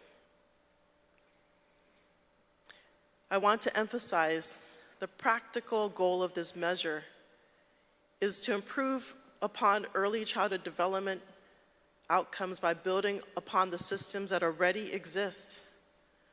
Bill 100-38 focuses on equipping professionals in healthcare, education, and public service with the tools to support families during a child's most formative years. By expanding awareness of developmental milestones and strengthening coordination across agencies, we can help ensure children are better prepared when they begin formal education. This is a targeted and preventative approach that is grounded in research and aligned with our broader efforts to improve education and public health. It recognizes that early literacy and language development begin well before the classroom, and that small interventions early on can have meaningful long-term benefits. I want to thank the Department of Public Health and the pioneers of this healthcare and education system, Project Visita Familia, Guam Early Intervention System, Carino, Head Start, Guam Department of Education Pilot Pre-K, GDOE Early Childhood Special Education, GDOE Pre-Kindergarten Gifted and Talented, and the Preschool Development Grant Program out of Department of Public Health. And I humbly ask for my colleagues' support in this very critical measure. Situas Masi. Thank you. On the motion, to send Bill 100-38 COR as amended by the committee and further amended on the floor to the third reading. Are there any objections? Hearing and seeing no. Hearing. You want me to go ahead? Did you forget something? Go ahead and answer, co-sponsors, ma'am. Thank you, Mr. Speaker. My colleagues have asked to be co-sponsors, so I would like to add Senator Barnett, Senator Taidiqui, Senator Calvo, Senator Terlahi, Senator Gumatautau, Senator Parkinson, and everybody in here today, unless they choose not to. Thank you. And with that, I would like to make the motion to move. Let me deal with that motion okay. first. On the motion to add members present as co-sponsors to the bill. Any objection? No objection, so ordered. Go ahead, ma'am. Thank you, Mr. Speaker. I wish to place amended bill 100-38 into the third reading file. On the motion, any objection? So ordered.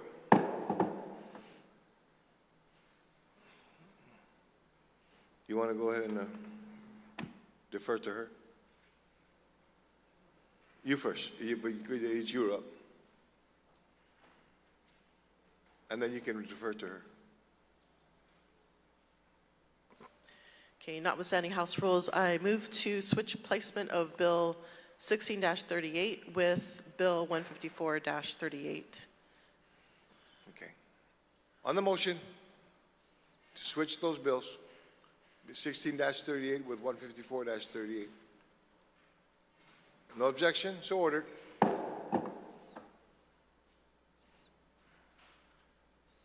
Senator Taidiqui, you're recognized. Situas Masi, Mr. Speaker. And I'd like to first thank my colleague for allowing me to move this measure. It's another election measure that we're trying to fulfill, way in advance of the election for next year.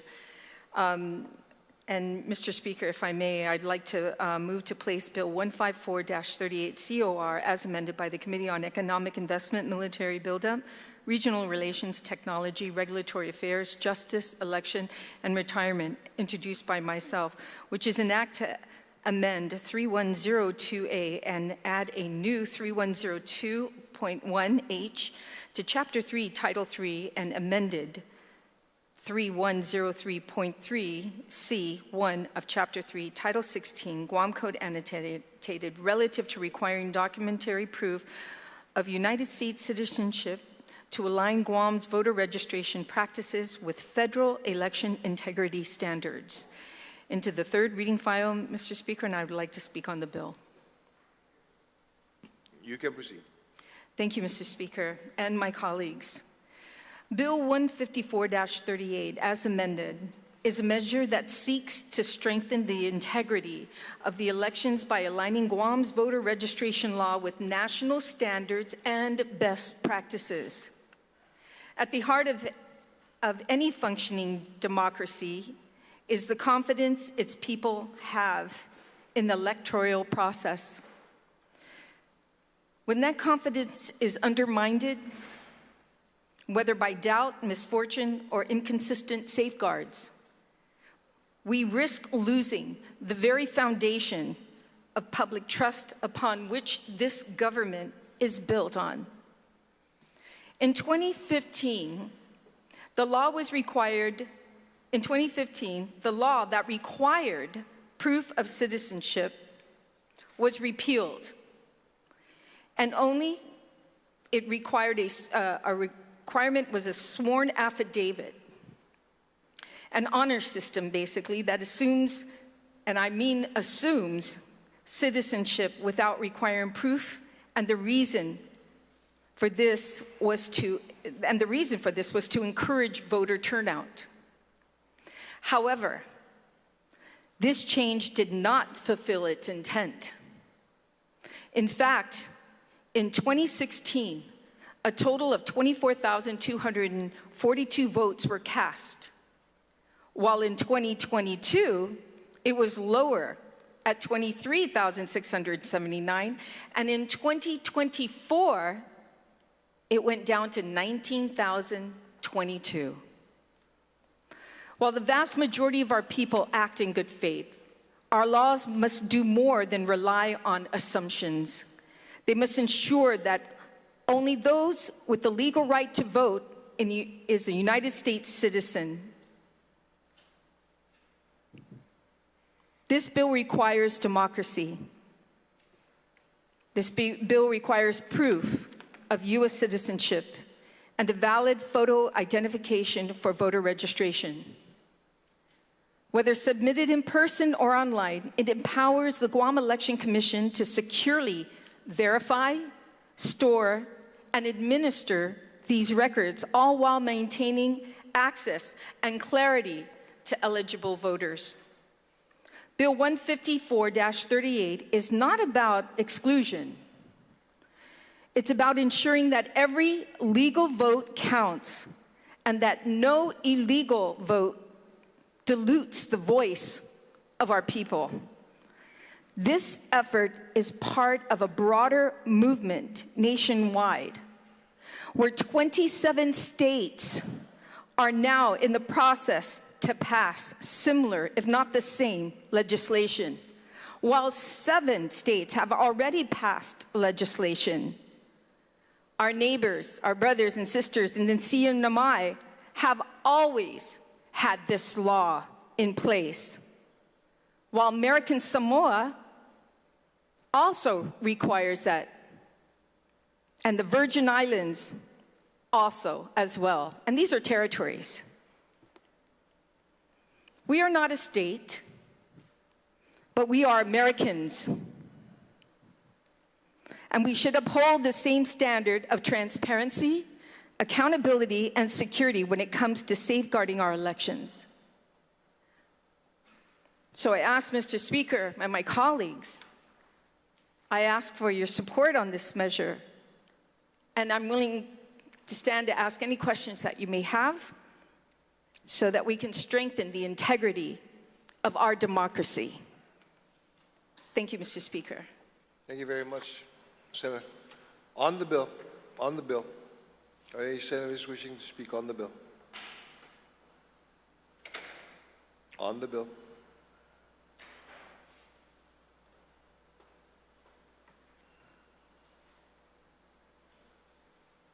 Gentleman from Talofofo, you're recognized, sir.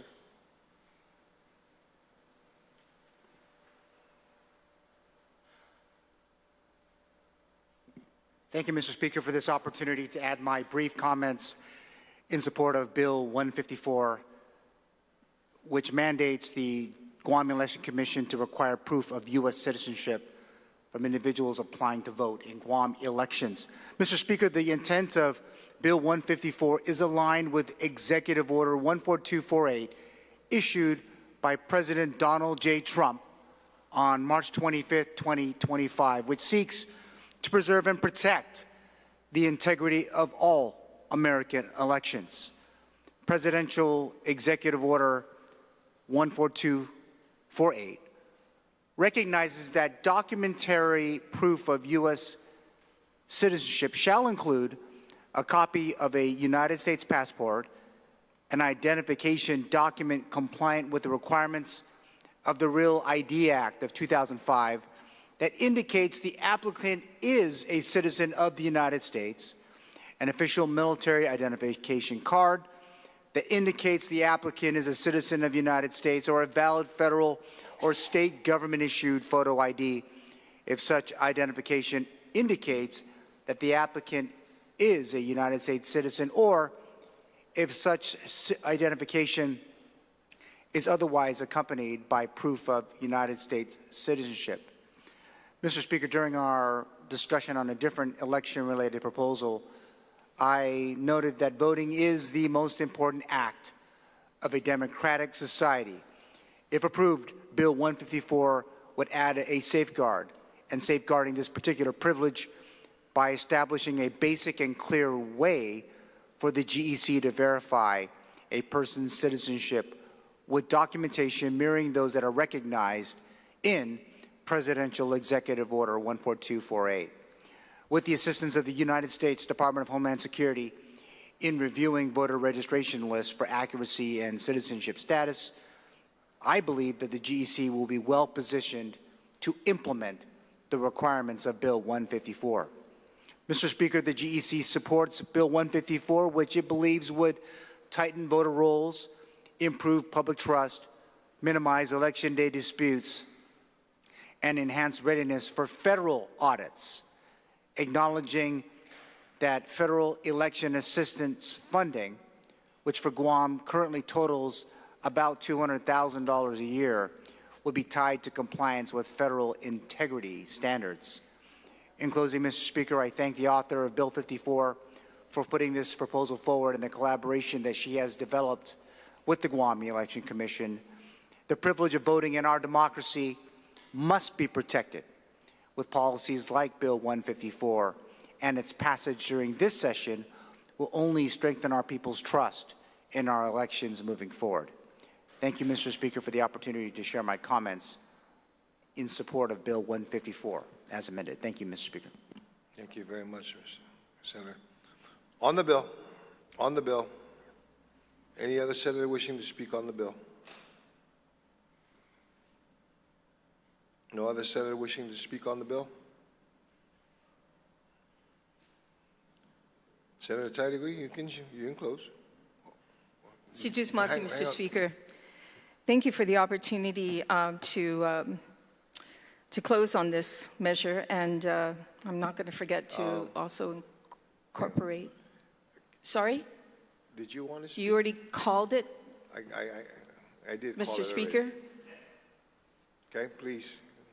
So, go ahead. you can proceed. Okay, thank you, Mr. Speaker. Mr. Speaker, what I was meaning is not to forget to include Senator Gumatao and any other senators. I'll remember at the end. In closing, Mr. Speaker and colleagues, I thank you for your attention on Bill 154 and the importance of it, the integrity of the electoral process, and ensuring only eligible citizens vote is a fundamental pillar of democracy. If we, the very citizens of other essential services like passports, okay, actually, it brings me to a situation to think of if we as citizens are required other essential documentation, like for passports, for instance, or other certain benefits that we have to provide to approve citizenship, then it's only reasonable to do so when it comes to voting, which directly impacts the nation's governance. The right to vote is sacred. It is a right that generations have fought to preserve, and one that our laws must protect with diligence and care. If we believe in freedom and fair elections, if we believe in the power of one person, one vote, then we must also believe in the duty to secure that system against misuse, error, and manipulation. Mr. Speaker and colleagues, this process that's going through may protect any future federal fundings coming our way. That's why so many other states are implementing this law to be able to secure. I'm not saying it's guaranteed that they're going to get the funding if they implement this law, but what I can tell you that it may pose a problem for us getting federal funding. I worked closely with the Guam Election Commission, went over this. We had a great public hearing to provide the information that's needed. But what's especially to provide the information that's needed for my colleagues who sit here today, who are actually voted into office by the good people of this island that are Americans, that are US citizens. They put you here today. So it's important that we protect what they've done for us with integrity and accountability. They deserve the right to be US citizens and have that right to vote. Let's protect that. I humbly ask for the support and passage of this measure. And if we, like I said, if we don't pass this legislation, it may jeopardize federal funding. And that's something, my good colleagues, we cannot afford to lose at this time. Mr. Speaker, before I place this into third reading file, I'd like to add co-sponsors to this measure.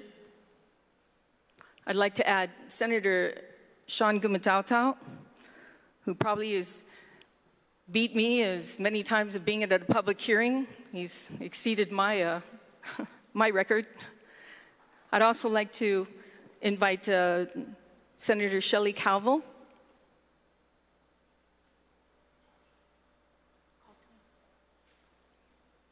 Mr. Speaker, I'd like to also incorporate you on this measure as well. If there's anyone else? Senator Vince Borja, Senator Jesse Lujan. Other than that, thank you, Mr. Speaker, for the opportunity. And I'd like to make that motion to add these co-sponsors. So to repeat, Senator Sean Gumatautau, Senator Shelley Calvo. Senator Jesse Lujan. Yeah, Senator Vince Borja, Senator Jesse Lujan. As Speaker, yourself. Okay. Okay. Okay. Other than that, I'd like to make that motion. Thank you. On the motion to include Senator Sean Gumatautau, Senator Calvo, Senator Lujan, Senator Borja, and myself as co-sponsors to the legislation, Bill 154-38. Are there any objections? No objections, so ordered. Thank you, Mr. Speaker. And Mr. Speaker, I motion to place Bill 154-38 into the voting file. The motion to move Bill 154-38 COR as amended by the committee and further amended on the floor And further amend, well, to the third reading. to the third reading, yes. Are there any objections? Hearing and seeing no objection, motion carries. Si jus masi. You're welcome.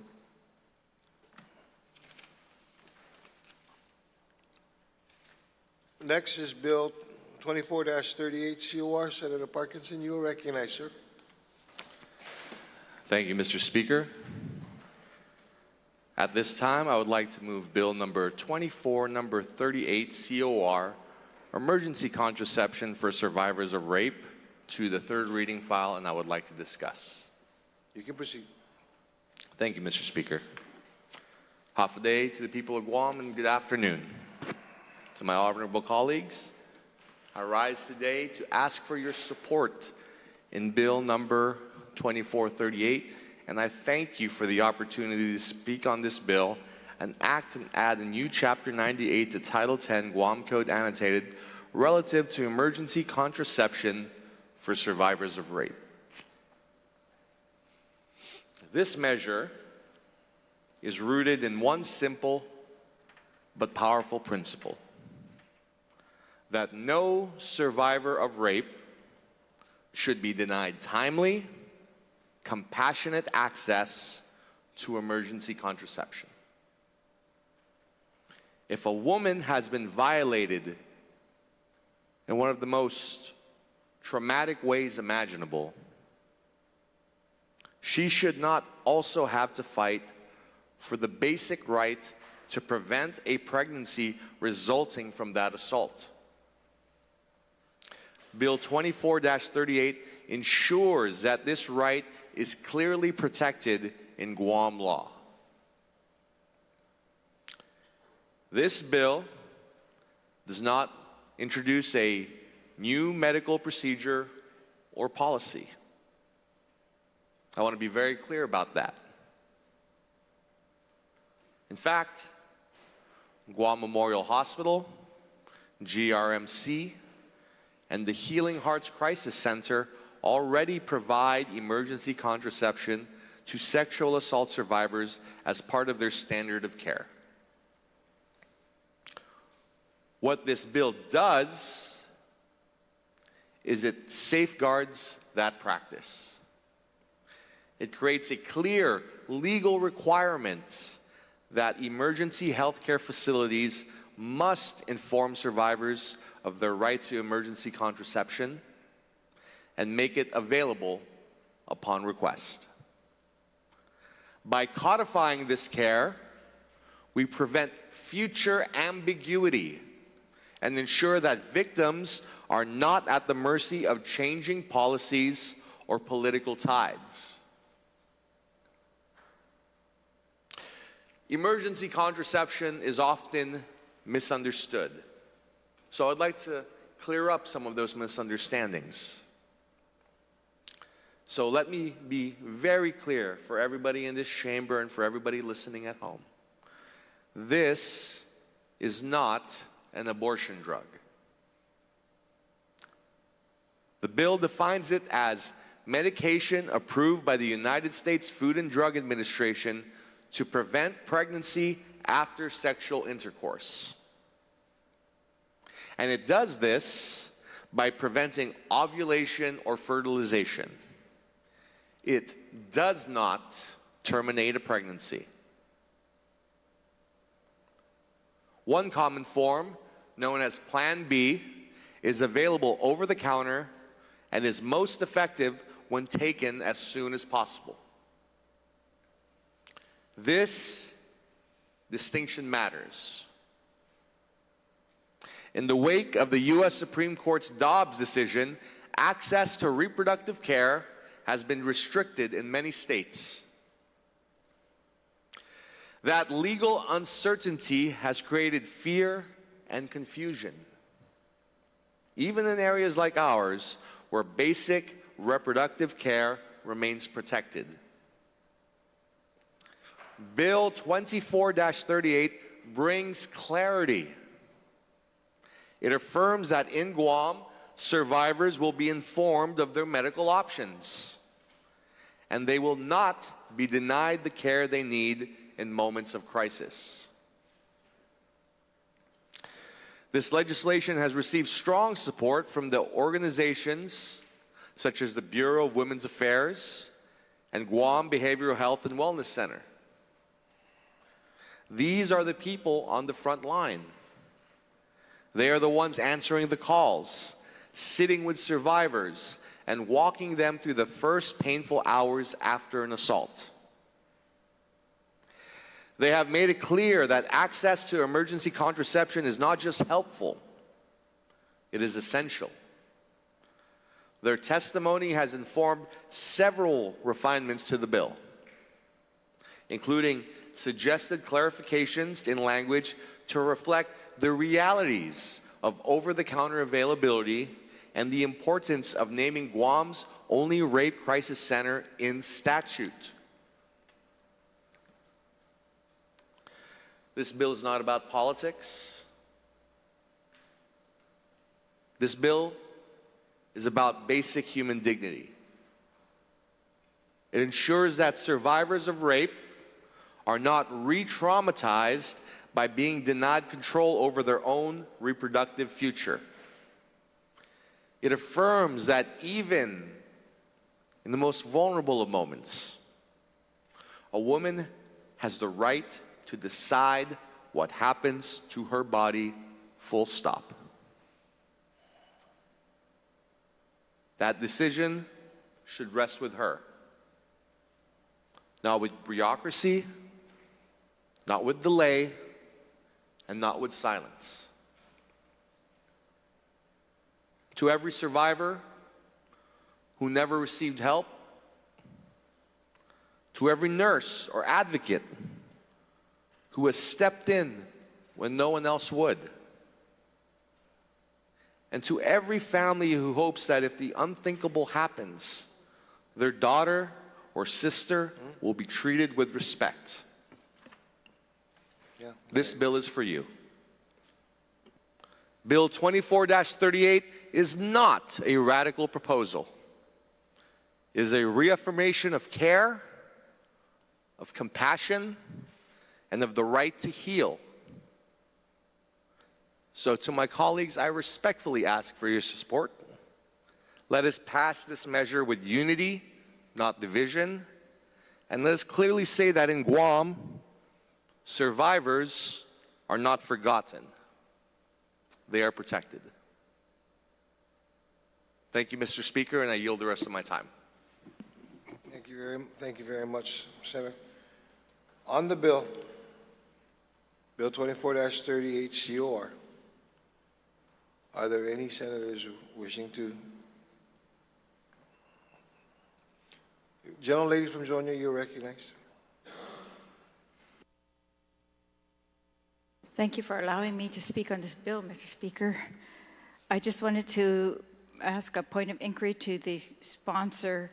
So at the hearing, there were some recommendations made, including on page 3, section 4. Well, wait, I'm on the original.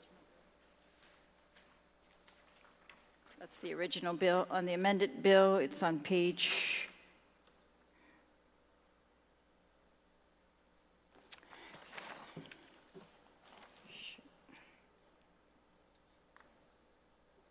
Here, it's on page 3, section 98104, where they list the agencies that are going to work together to produce written information relating to, for sexual assault victims. And there was a recommendation, BW, Bureau of Women's Affairs, and maybe the Guam Coalition Against Sexual Assault and Family Violence, that in place of them would be the Healing Hearts Crisis Center, which is on Guam, the Rape Crisis Center. And I guess they recognize them as the ones equipped and best equipped to deal with information and treatment. And so I just want to inquire from the sponsor, why did we not include the Healing Hearts Crisis Center? Sir, would you? Or replace the Director of Bureau of Women's Affairs as she had requested? Sir, are you willing to yield to the question? Yes, Mr. Speaker, I'll yield to the question. Ma'am, I actually don't rightly know why those amendments were not accepted by in the committee process. my official position is that I am willing to accept any and all amendments that were put forward, but I am not actually in charge of the committee process. That decision is made at the discretion of the committee health chair, and I defer to her decision-making in this process. Thank you. So the Healing Hearts Crisis Center not only takes care of the victims of rape and assault, and give treatment when necessary, counseling when necessary, but they also process for criminal prosecution when possible. And so I would like, I didn't realize that they weren't added. I would like to move, if you would allow it, Mr. Speaker, to just add the Healing Hearts Crisis Center to line 18 and also to line 25 on page 3. I'm sorry. Wait. Line 17 and line 24 on page 3. In that list, to add the Healing Hearts Crisis Center, and also to add them on page 2.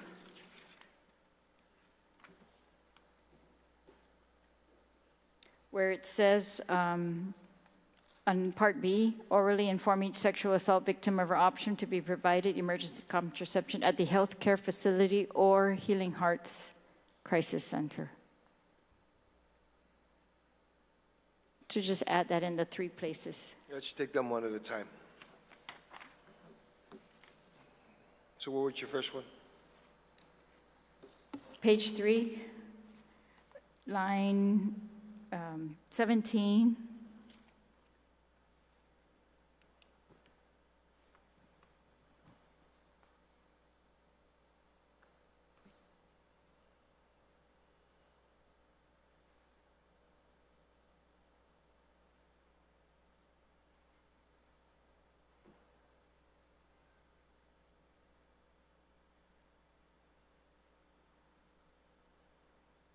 Yeah? Page 3, line 17, where? Yes, at the end of that list where there's a list of agencies to add the Healing Hearts Crisis Center. Do you want to, so you want it after Guam Coalition Against Sexual Assault and Family Yes. Violence? So you want to remove the "and" in front of Guam? Because then that will be the "and," right? Yes.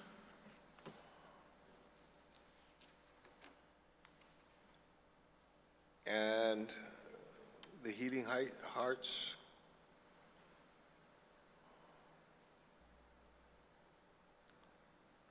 Crisis Center?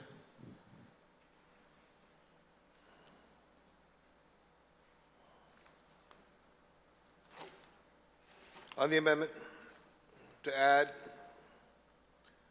on page 3, line 17, to remove the word "and" in front of the Guam Coalition Against Sexual Assault and Family Violence, comma, and the Healing Hearts Crisis Center. Any objections? No objections, so ordered. The next one. Page 3, line 24, again, same at the end of that list to add Healing Hearts Crisis Center. So the same exercise, remove "and" on line 23, and then comma, and the Healing Hearts Center, Crisis Center.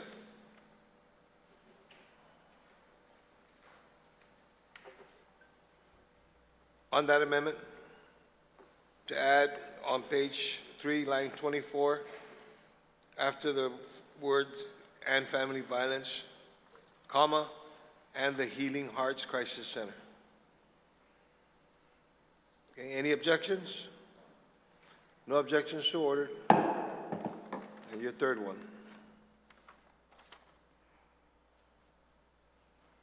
Page 2, subsection B, line 24, to add it after healthcare facility or the Healing Hearts Crisis Center. So on page 24, on page 2, line 24, after healthcare facility,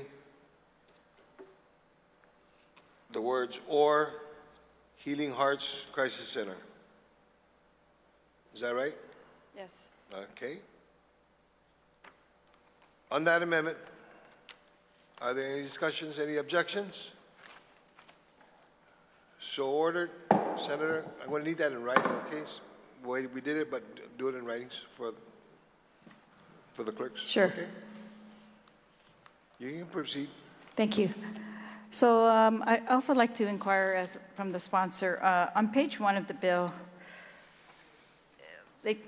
as he said, they define emergency contraception means one or more prescription drugs, but I thought the Bureau of Women Affairs also testified that these are also over-the-counter or prescription drugs.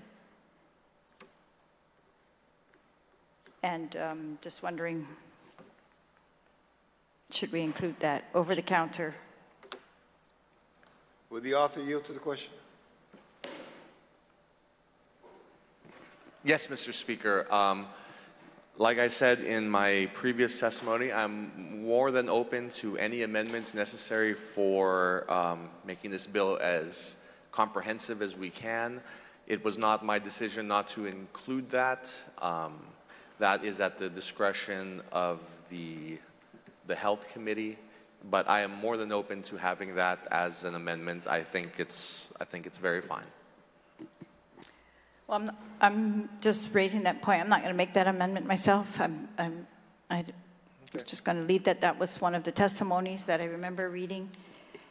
But the findings and recommendations of the committee state that the Committee on Health and Veterans Affairs finds the urgent need for standardized care for sexual assault survivors, ensuring that they are informed about and have access to emergency contraception. The recommendations include incorporating over-the-counter options and refining the bill's language to accurately reflect medical practices. And I'm glad that we've included the Healing Hearts Crisis Center, just again as to include them in this process. I do believe they are the experts of how, that, and I like the fact that if prosecution is possible, that they will hopefully be included in that loop too, as is done now. People are referred there if this is the case. So I just want them with their expertise to help inform as well. Thank you very much, Senator. On the bill, any other senator wishing to speak on the bill? No other senator wishing to speak on the bill? Senator Parkinson, you can close. Thank you, Mr. Speaker. I'd like to thank my colleagues for the discussion on the bill. I'd especially like to give thanks to the Health Committee Chair for making sure this bill got out of committee and for going through the markup process. As I was saying in my question and answer with one of the retiring speakers, that I deferred to the wisdom of the committee chair and the committee to incorporate what they found was the best recommendations from the public hearing. But even here on the floor, I'm always open to further discussion and further change and further refinements on how to improve any and all bills. So I would like to once again reiterate my thanks to my colleagues for their suggestion of amendments on the floor and for the committee chair for getting this bill out of committee and having its due time here on the session floor. And so with that, Mr. Speaker, I would like to make a motion to move this bill to the third reading for voting. On the motion to move Bill 24-38 COR as amended by the committee and further amended on the floor. Okay. On the motion, are there any objections? No objections? So ordered.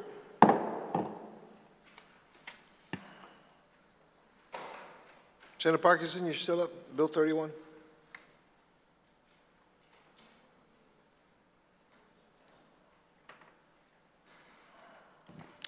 Thank you, Mr. Speaker. At this time, I would like to make a motion to move Bill number 31-38 to the third reading, and I would like to discuss.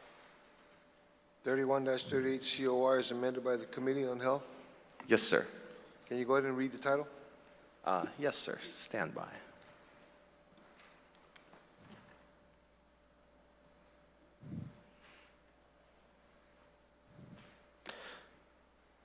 I would like to make a motion to add an act to amend Chapter 7 of Division 1, Title 10, Guam Code Annotated, and add a new N to 9302B1 of Chapter 9 of Division 1, Title 26, Guam Administrative Rules and Regulations relative to expanding options for assisted living facilities, and I would like to discuss, sir. You can proceed. Thank you. Half a day once again to my esteemed colleagues and to the people of Guam. I rise today to speak on behalf of a generation that has given us everything. Our cultures, our values, and our island home. I rise on behalf of our Manamko and the families who love them. I rise in strong support of Bill 31-38 that seeks to expand and regulate options for assisted living here on Guam. We are facing a profound challenge, one that touches every family in our community. Our aging population is growing. As our elders advance in age, their needs change.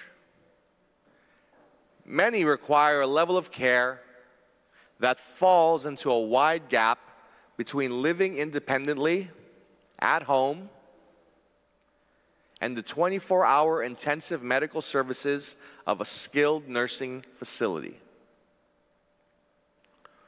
Right now, that gap is a chasm. Families are struggling, forced to make impossible choices. Do they leave a parent at home, alone, while they work, praying that nothing happens?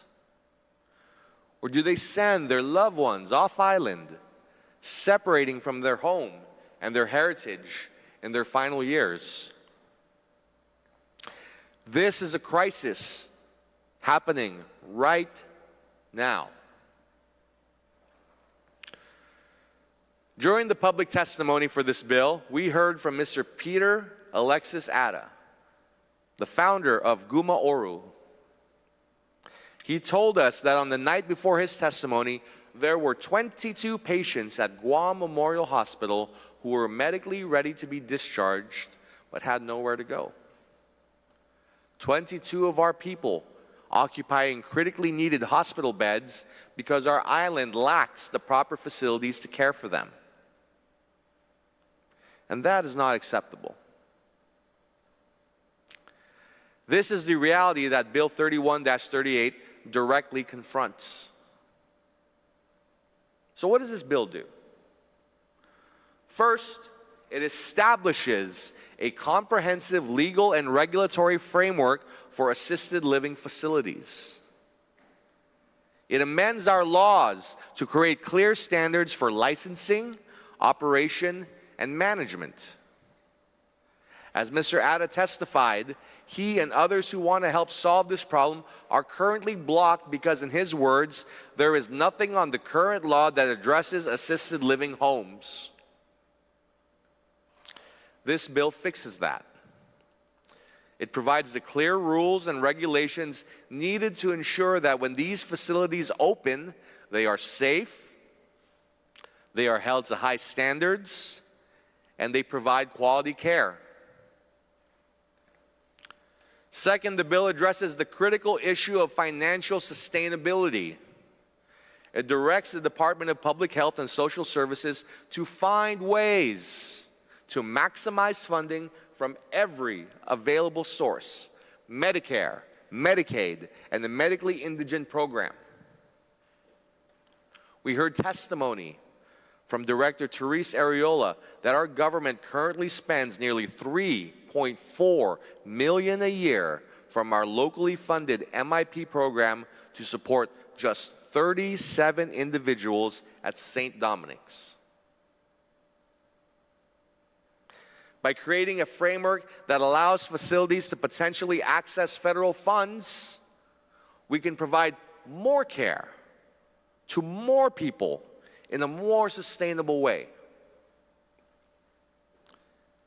Most importantly, this bill is about dignity. It's about respect. It's about our culture.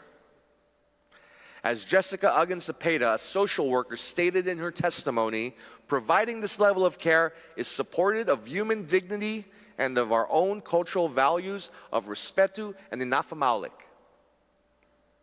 And she's right. She's so right. We have a sacred duty to care for our elders. And this bill helps fulfill that duty. The stories we've heard are a powerful call to action. The president of the Mayor's Council, Mayor Jesse Allig, shared a deeply personal story about his own father, who suffered a stroke and now resides in a care facility in California. Mayor Allig said, as much as he wants to come home, Dad will not return unless there is a facility and operation, unrivaled care in order for him to live the highest quality of life. How many people share that story? How many of our sons and daughters, fathers and mothers are living out their years thousands of miles away because we, their home, are not equipped to care for them? This bill is the first essential step to bringing them home. It is, as Mayor Allig called it, the impetus to the development of assisted living facilities on Guam. I want to acknowledge the original sponsor of this bill, Senator Therese Terlahi, for laying the groundwork for this bill in a prior legislature. I stand where I am now because I stand on the shoulder of giants. By passing this bill, we will fill the gap in our continuum of care. We will give our manamku the option to age with dignity in a safe and supportive environment that honors their independence. We will ease the burden on the families who are stretched to their limits. We will free up critical beds in our hospital. And we will create jobs and stimulate economic growth in our healthcare sector. So I ask my colleagues to join me and let us honor our manamku, let us support our families, let us build a better, more compassionate Guam for generations to come. As with all bills I bring before this body, I welcome any and all challenges to the firmness of this bill. I have always been a believer that ideas that go untested grow weak. And to test these ideas so that if this bill makes it past this body, we are delivering to the people of Guam the strongest possible product we can deliver to them. So I ask my colleagues to take part in discussion if they have concerns, put forth your amendments, and let's have that discussion publicly. This is a community effort, and we can't neglect our responsibility to the people who took care of us when we were young, when we were children. I ask my colleagues to please support Bill 3138, and I look forward to further discussion on this matter. With that, Mr. Speaker, I yield the rest of my time. Thank you. Thank you very much, Senator. On the bill, number 31-38 COR, on the bill, are there any senators wanting to discuss this bill? Gentlelady from Tamuning, get recognized. Mr. Speaker. One thing I do agree with the author of this legislation is that, as the baby boomers are coming into retirement, those who are ahead of us are really seeking a lot of assistance and, recognizing that. And by 2030, there'll probably be more seniors than there are children. I know in Japan for sure, and they're saying that in the US as well. So we need to be prepared. But I also think that we should do it correctly and not have to backtrack when there's any mistakes being made. One of the concerns I had was a testimony from Gura. And we support the intent this is from Mr. Sevis, Deputy Director. We support the intent, but are in opposition of Bill 31-38 as currently written. So the concerns, not belaboring this, going through his whole testimony, there were comments changing it from home to assistant living. I think the nemesis on this was to be able to attract a facility that does like a senior living home facility. But what happens to that home if the person has a home and they need that assistance there as well? So I'd like to ask the author a question. How has he addressed the concerns of Gura's comments and testimony in regards to this legislation? What amendments were made to address those concerns? The author yield to the question.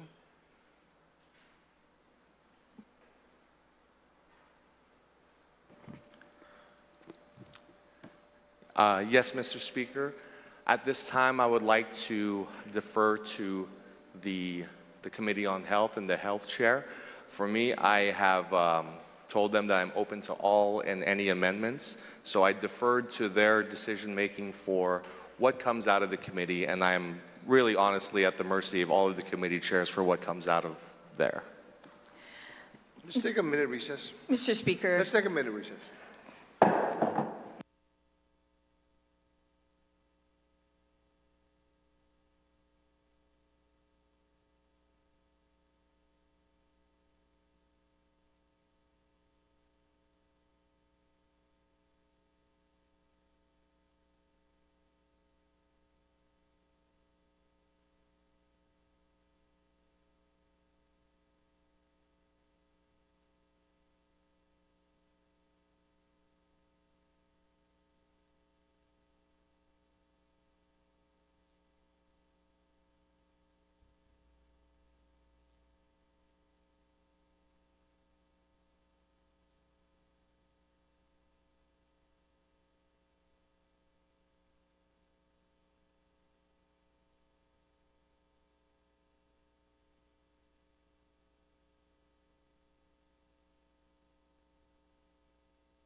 Legislature back from recess. Senator Tidy, will you still have the floor? Thank you, Mr. Speaker. Mr. Speaker, I'd like to yield my time right now to Senator, the Oversight Chair of Health and Veterans Affairs, Senator Sabrina Salas-Matanani, fondly known as Senator Bree. Gentlelady from Maggot, you recognize me?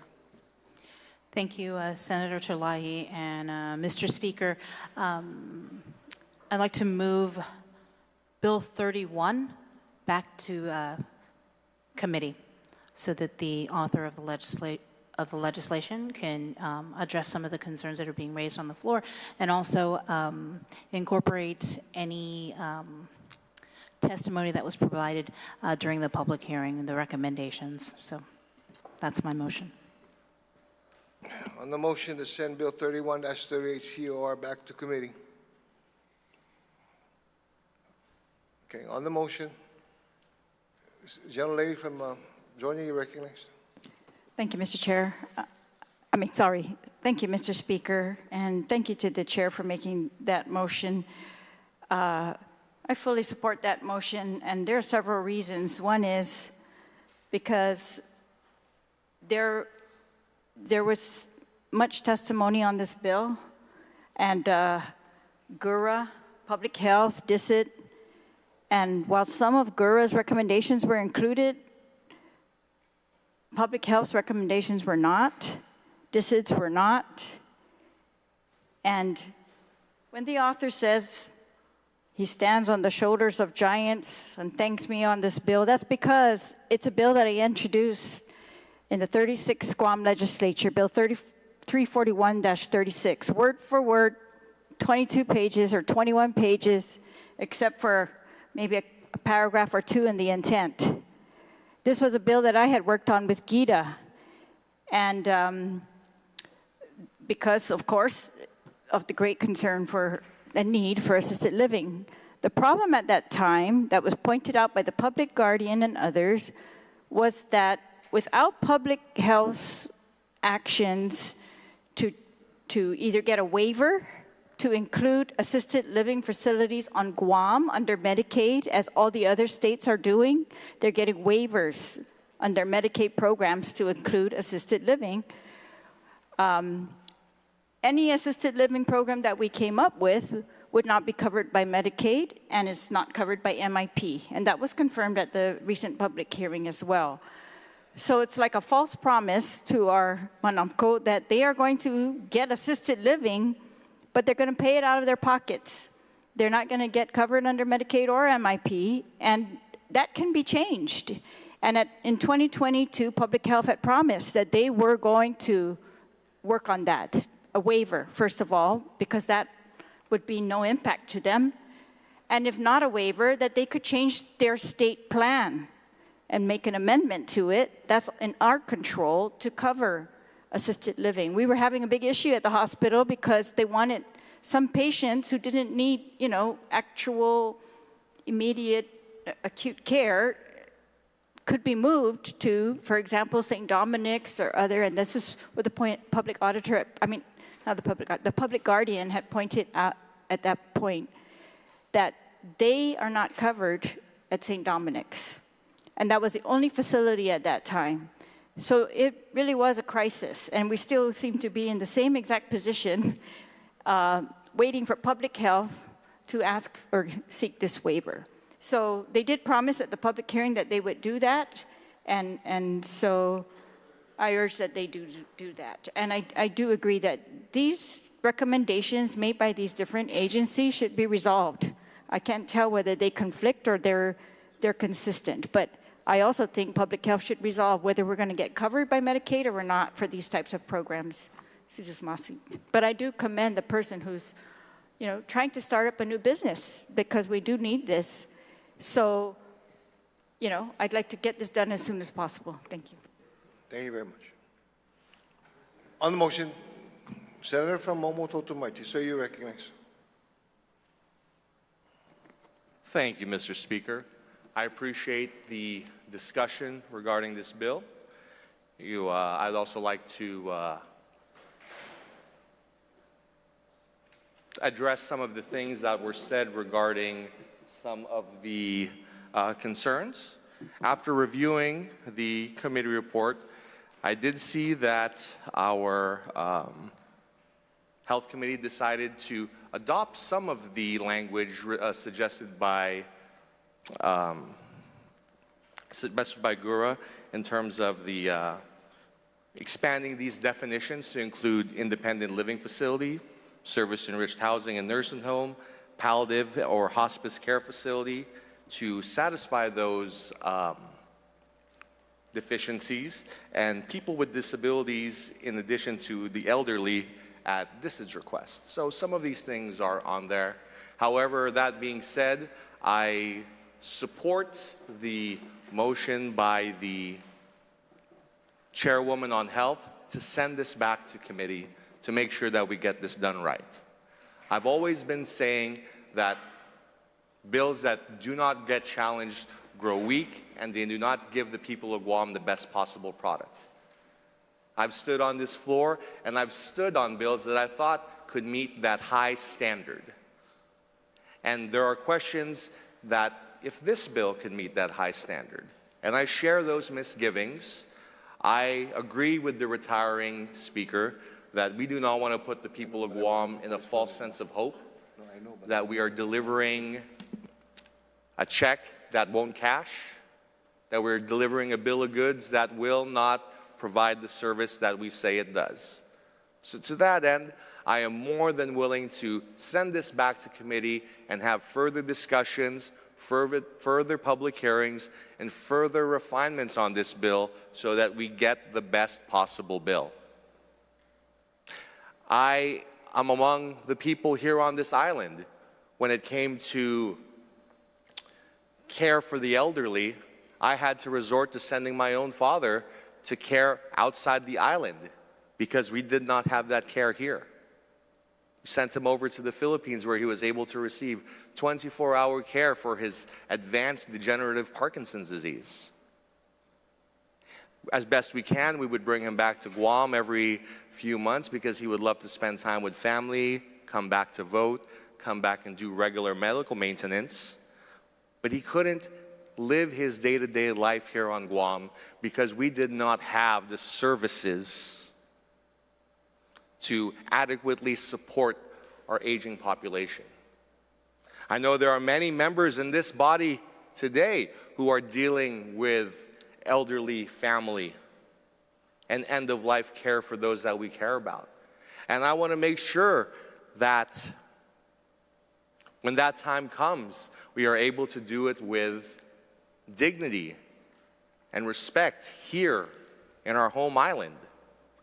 That I myself, when I become too old to take care of myself, that my care will not be burdened upon my daughter.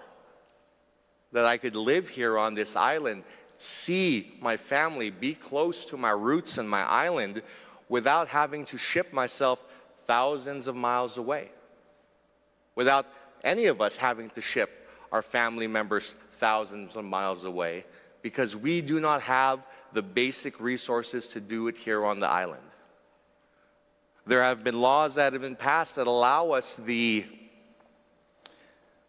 financial tools to potentially gain access to this, but we require rules and regs. And so this continues that conversation.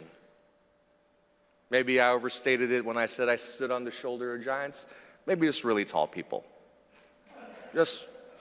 But all the same, it's a good piece of work. It's a very, very good piece of work. It's a very good foundation. And that's why I thought it was worthy of continuing the conversation, continuing the advocacy to make sure we have this here on our island. And so, no bill that comes through this chamber is perfect. Even I can admit that. And when the bill needs more work, let me be the first to say, let's go back to the drawing board and do it right. But I think with the help of the health chair and with the cooperation of this body, we are going to be able to put out a fantastic product that serves the needs of the people of Guam. So I thank the health chair and the health committee for their zeal in getting this bill out. I thank the members of this body that asked the necessary questions, that gave us pause and made us realize that we have some work to do. And I can look forward to continuing to work with my colleagues to get this done. As a minority member, I am greatly thankful for the respect and show of cooperation that I've received in this chamber. Though I am not part of these committees and I am really at the mercy of these committee chairs for what bills can and cannot get on the floor, I am thankful for the opportunities and the cooperation I am receiving for them. And so, with respect and gratitude, I support sending this bill back to committee. And with that, I yield the rest of my time, Mr. Chair. Thank you very much. Thank you very much, Senator, for your humbleness. Gentleman from EPAN, you are recognized, sir.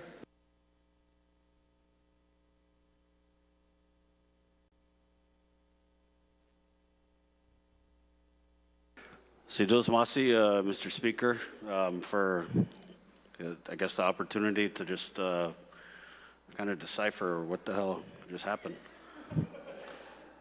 So, I mean, you know, if you're going to plagiarize anybody in the legislature, Senator Tulagi is a good one to copy the work of. But, you know, I think had the author done just a little more work, he would have seen what the issue was, and the issue is waiting for public health. I mean, this effort in the 36th, 2 legislatures later, public health still hasn't done the necessary work to be able to make assisted living facilities covered by the federal funds. And that's not the only thing we're waiting on public health for. We've been waiting, what, 6 years for them to do something about that Manila public health too. So this reminds me of this guy I went to school with who copied somebody's book report and got in trouble. But anyway, I just didn't want to let that slide, Mr. Speaker. I hope that the committee does the diligent work, and I mean, maybe we need to find out from public health exactly what the issue is and put that pressure on them collectively as a body so they can run that down. So we really could, because this is assisted living facilities and how we deal with our manamko it's an issue that we definitely need to address and resolve as a body. Because our people are very challenged. We're living in a society now where, you know, we were talking about one of the bills earlier. Someone had said something about the retirees just want to go back to work to something like have fun, but that's not why they're going back to work. They're going back to work because they can't make ends meet. And nowadays, you need multiple income households just to pay the bills. And so people are struggling with how they deal with mom, dad, how they deal with uncle, auntie. And people don't have the resources many people don't have the resources. Some do, and they're very fortunate to hire the caregivers, to do all the things that really give our sinus the comfort that they need as they, you know, reach their very later years. So I really hope that we can, you know, not just do the surface work and try and get the credit, but do the real work and push public health so that we need to implement something like this, definitely, Mr. Speaker. And I think it's greatly needed, and having this implemented really solves, I think, one of the greatest challenges to our entire sense of being and our families and our culture and everything that we do as islanders and as Chamorros to keep our families together. There's so many threats that are facing our families from, you know, and these are issues that we've discussed in this session, all in this very session, from the drugs, the abuse, the foster care crisis, the literacy crisis, many crises that we're facing. And this, and how we deal respectfully and give dignity to our sinas is another one that needs to be resolved, Mr. Speaker. So thank you for the opportunity to just provide my comments on the motion, which I support. Thank you. On the motion, are there any objections to the motion? No objections to the motion? So ordered.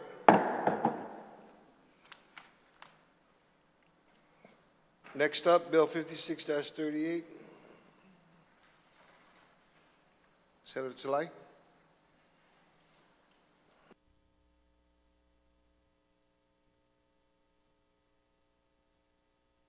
Mr. Speaker, and I'd like to make a motion to move Bill number 56-38 COR, which is an act relative to including podiatry under the Guam Board of Medical Examiners, and to adopt rules and regulations and code of ethics for podiatry by adding a new subsection 9 and amending subsection 7 of 12202A, amending subsections 4, 7, 8 of 12202B, subsections A1 and 2 of 12203, subsection B1 and I2 of 12205, and adding a new subsection 10 and 11 to 12215A, all of Chapter 12, Title 10, Guam Code annotated.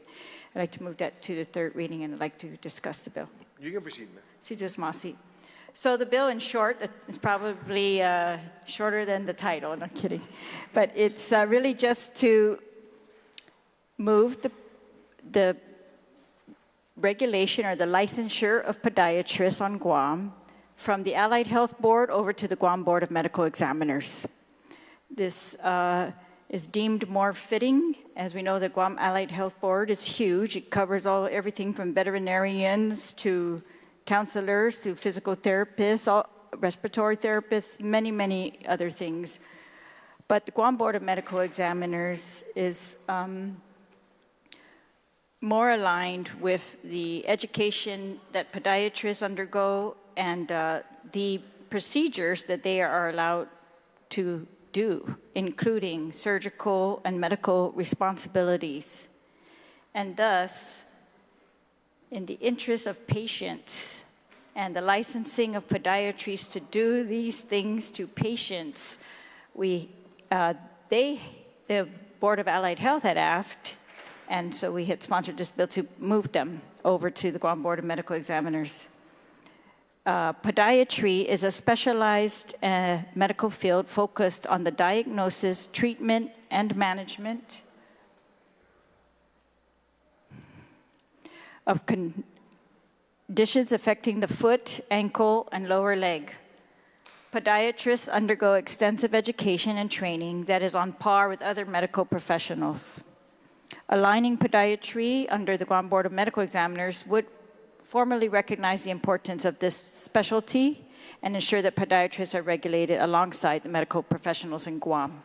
So we've also, in the bill, they had a seat on the Allied Health Board, so we have given podiatrists a seat on the Guam Board of Medical Examiners as well.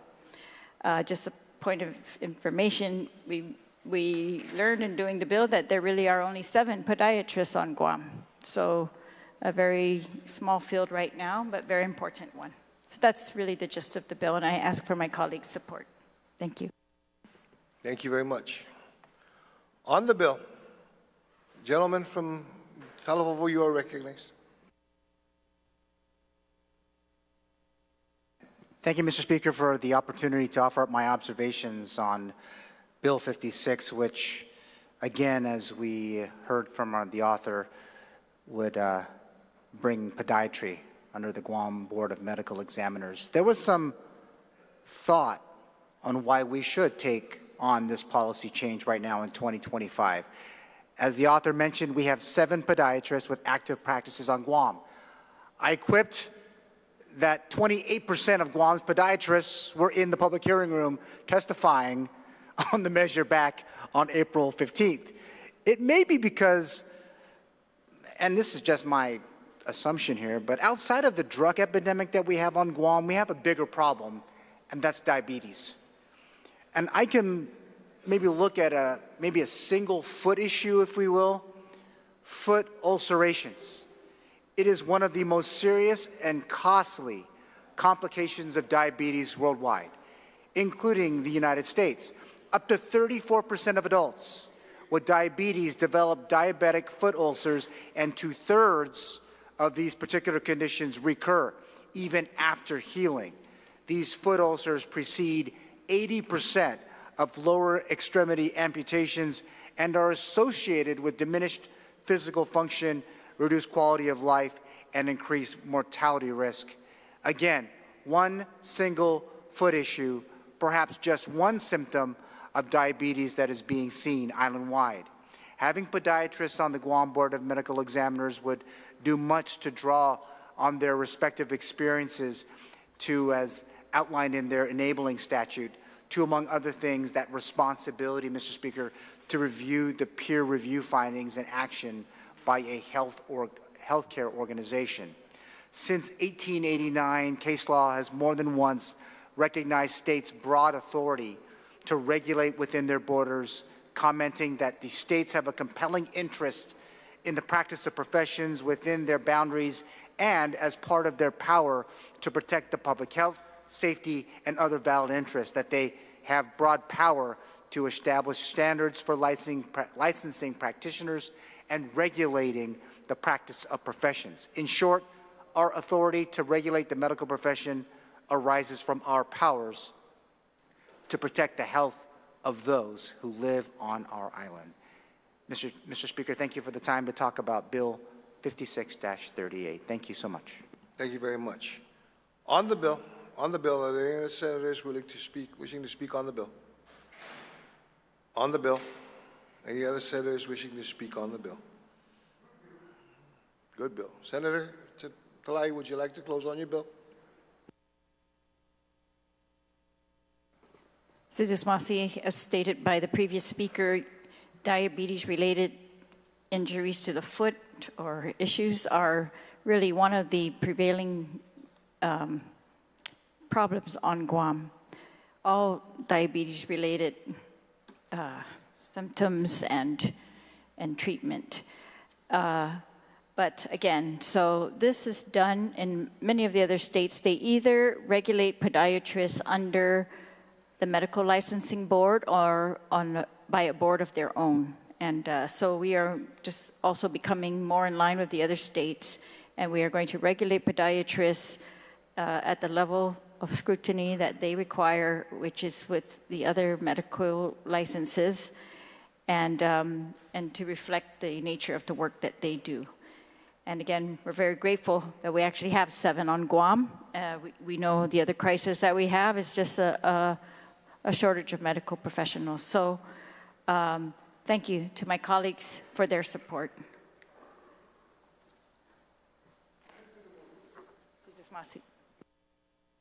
You renew your motion? I'd like to move the bill to the third reading. On the motion to move Bill 56-38 COR to the third reading, are there any objections? Seeing no objections, so ordered.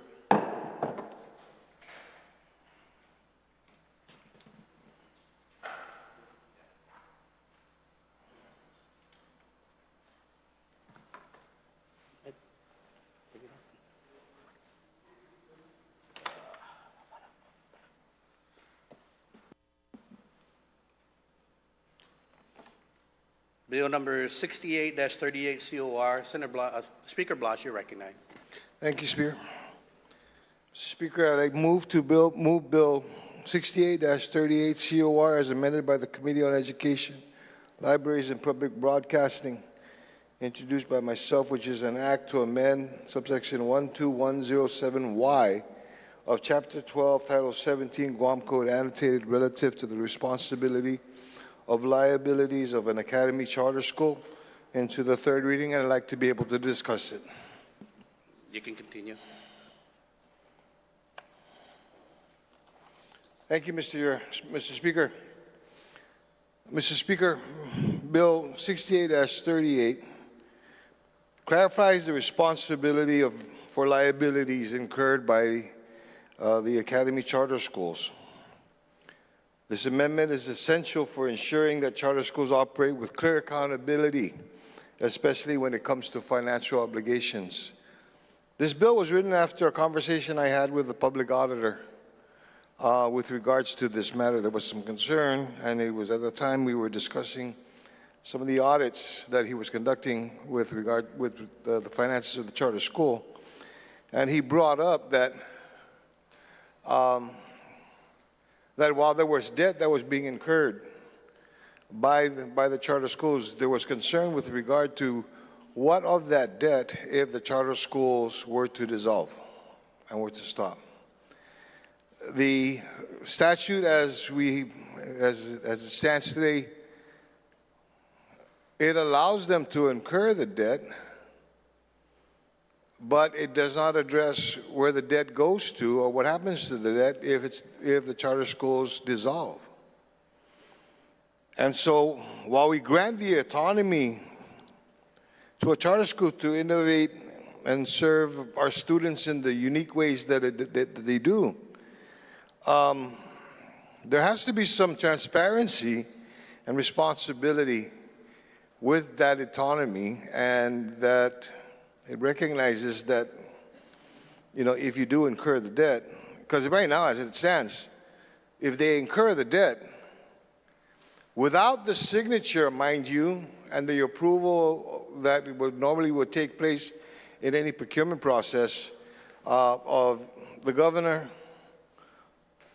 or the attorney general, or even without review from us, from the legislature, that if they were to dissolve, that debt becomes the onus of the government of Guam, of the very same people that had no authority and no ability to be able to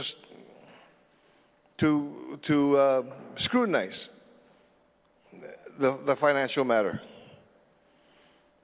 And so what this bill provides is that it defines that the liabilities incurred by a charter school are first off clearly defined and assigned. That if the charter school was going to incur the debt, and it was going to incur the debt absent the signature by the governor, the approval by the attorney general, or the consent or the approval by this body, that it is the charter school and the members of that organization, the board of trustees, that are responsible for that debt. Okay, and so this way there's no uncertainty as to who's got that responsibility. Because as it stands right now, and unfortunately, while this bill, if passed into law, is prospective, I warn that there's debt that exists within charter schools right now that, should something occur, it's our debt. It's something that we're going to have to deal with.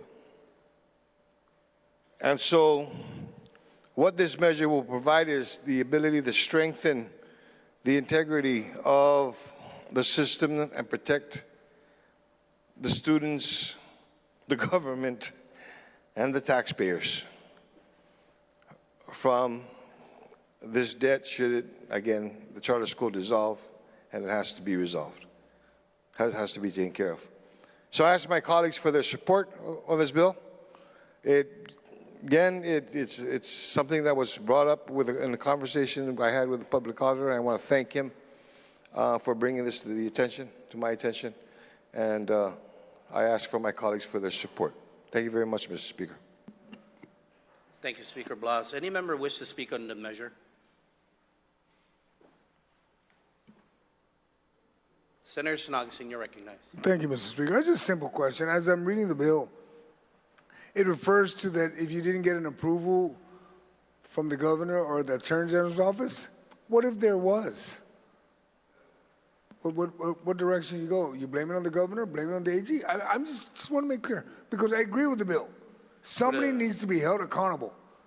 Because, and exactly as I read the committee report, there was an issue. I was in the board when property was bought in Bergada, and then same thing with the Philippines. I was like, oh boy, here we go.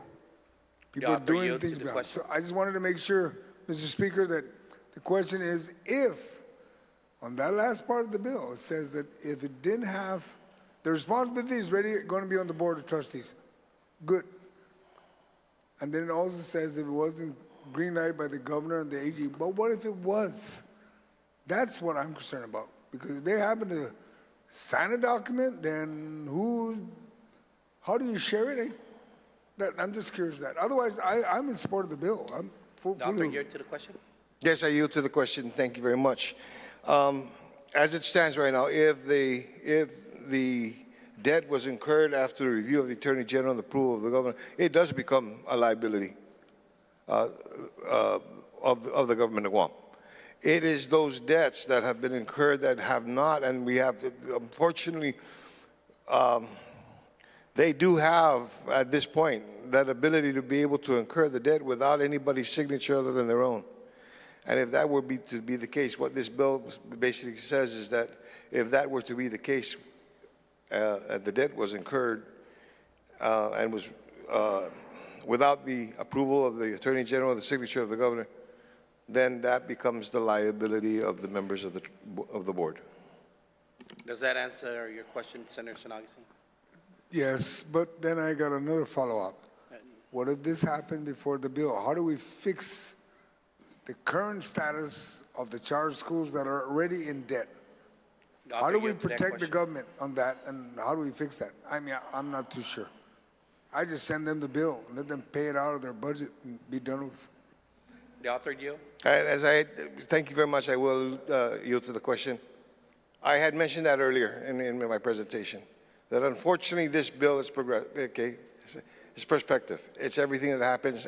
If this bill were to pass and become law, everything after that, is covered by this. Unfortunately, there is a set of bills, stack of bills, that have already been incurred. And if something were to happen, based on the way the law is written today, it becomes our debt. Although there was no approval process from any branch of the government here. So this bill does not address anything respective. I mean, retroactive. No, Mr. Speaker, And I was told not to say that too understand loud. that anything moving forward. I'm just concerned is that how do we get them more accountable for what they've done? Other than this one is moving forward. But maybe, I don't know, if it's possible to tweak the bill to say that anything you did, you're still liable. You know what I mean? We got to make sure somebody's doesn't just get away with what they're doing or what they've done. They got to be still held accountable, because at the end of the day, it'll be this body when they pass the budget, and whoever's downtown in Alaloo will have to deal with this. And we need to figure out a way how we can work this, because it's not, sure, moving forward, I understand that. I'm good with that. But I'm concerned about what happened yesterday. Somebody's got to be held accountable. And somehow we can maybe tweak the bill. If not, I'll still support the bill. Thank you. I have no further questions. Thank you, Senator. Any other member wish to speak on the bill? Senator Gumitato, you're recognized. Thank you, Mr. Speaker. I do rise in support of Bill 68-38. The Office of the Public Auditor, perhaps the theme of this third session of the 38th Guam Legislature. The Public Auditor expressed support for this bill and pointed out deficiencies in the original charter school legislation that left this liability if it's unaddressed. The Supreme Court judge, the Supreme Court Chief Justice, and one-time leader of this branch of government, he provided specific examples of charter schools defaulting on their financial obligations in the public hearing, emphasizing the necessity for clear accountability measures as is proposed in the bill. Overall, the testimony that we all heard provided that it did stress the need for some improved governance within our charter schools and the importance of holding boards of trustees and those that are driving the charter schools accountable for any financial liability. I have spent some time with the leadership of a number of the Guam charter schools, and in that time, what I have found that there is a commitment to work in the confines of the law and to ensure that the public money that is given to each of these charter schools that is spent wisely. Mr. Speaker, when parents are taking a leap of faith to support their children by enrolling them in one of Guam's charter schools, they are more than confident to rely on the leadership of each of these charter schools that they are doing the right thing for their student and those students at each of these institutions across the island. We heard problems in the lead up to Bill 68. Many of those problems were from administrators who might have looked at those rules a bit liberally.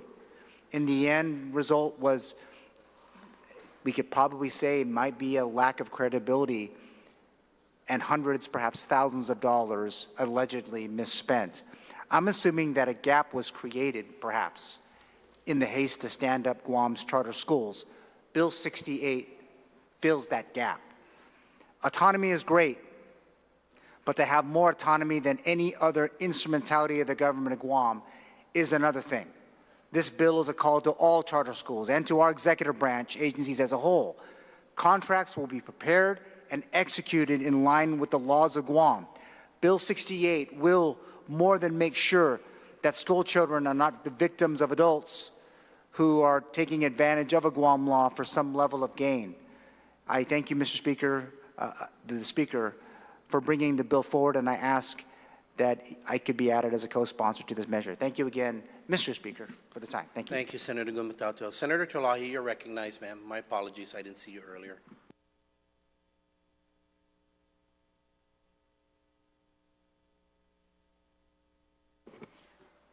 Citizens Mossy, I stand in support of the bill and very grateful of the public auditor's testimony where he outlined, and actually we've seen it in the news over and over. We're seeing the liabilities of charter schools and even the proposals that they are immune under government immunity. So as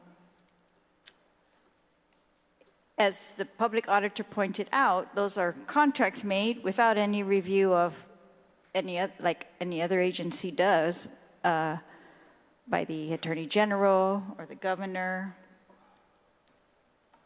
and others. I think he listed there are only a few agencies in the government of Guam that currently have that kind of power, and he said the administrator of the Guam Memorial Hospital.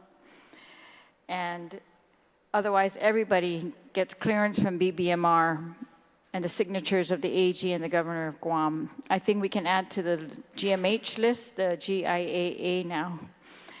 However, there was another testimony submitted which pointed out that while we're amending Part Y of the statute, Part X says an academy charter school and its incorporators, trustees, officers, employees, and volunteers shall be immune from civil liability, both personally and professionally, for any act or omission within the scope of their official duties, unless gross negligence, intentional tort, or criminal in nature.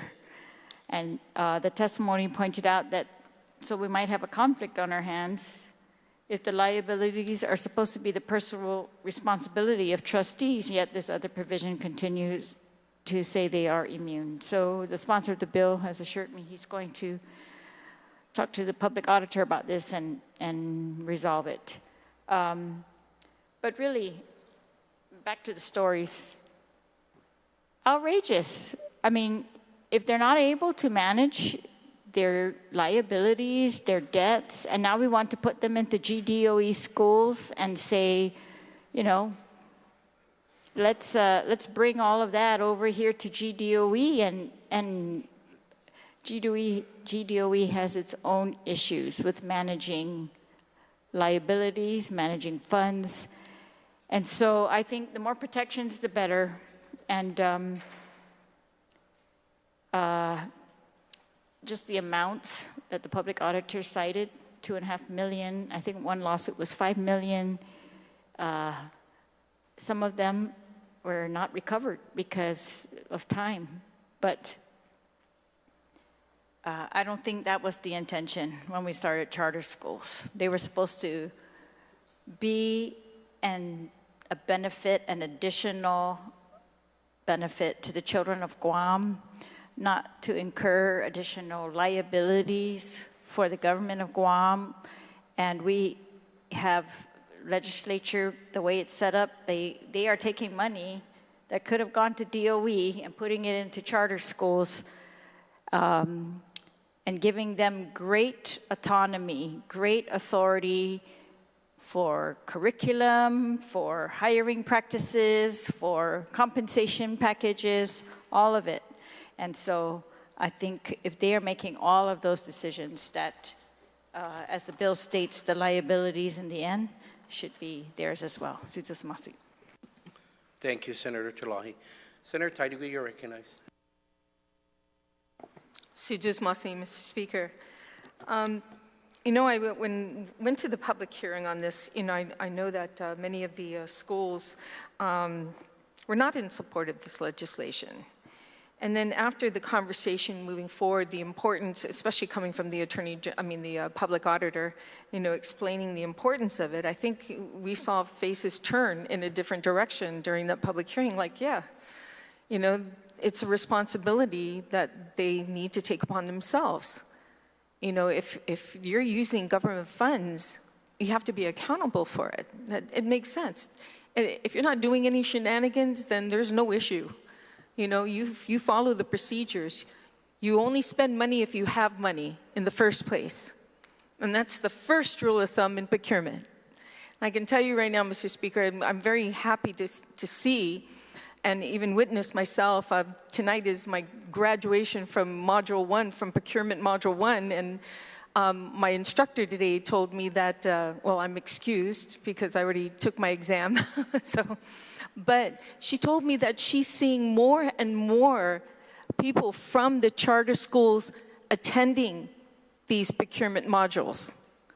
So that's a good sign. I mean, they've already started knowing the importance of it, that they have to follow these guidelines. So, yeah, I was really surprised. And she was too, all of a sudden there's been an influx of these charter school board members and even employees themselves to understand the procurement process, to bring those checks and balance. So very happy to hear that. We should all be very happy to hear that. We've got responsible people in these charter schools.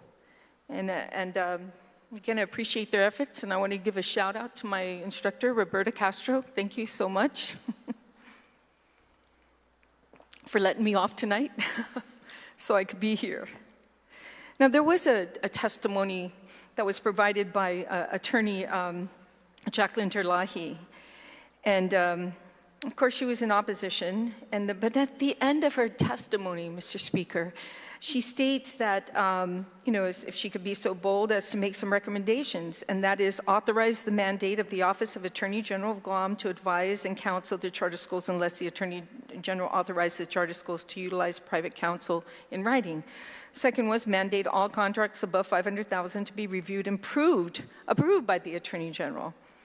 And then the last one, authorize the Charter Council to establish rules and regulations to revoke any charter school that has liabilities in excess of its funding over a specific period and opportunity to correct and or find private funding with provisions for due process. So that was one of the questions I was thinking, okay, they get money from the government of Guam, right? And that all should be viewed by the government or the intention of the Attorney General overseeing this.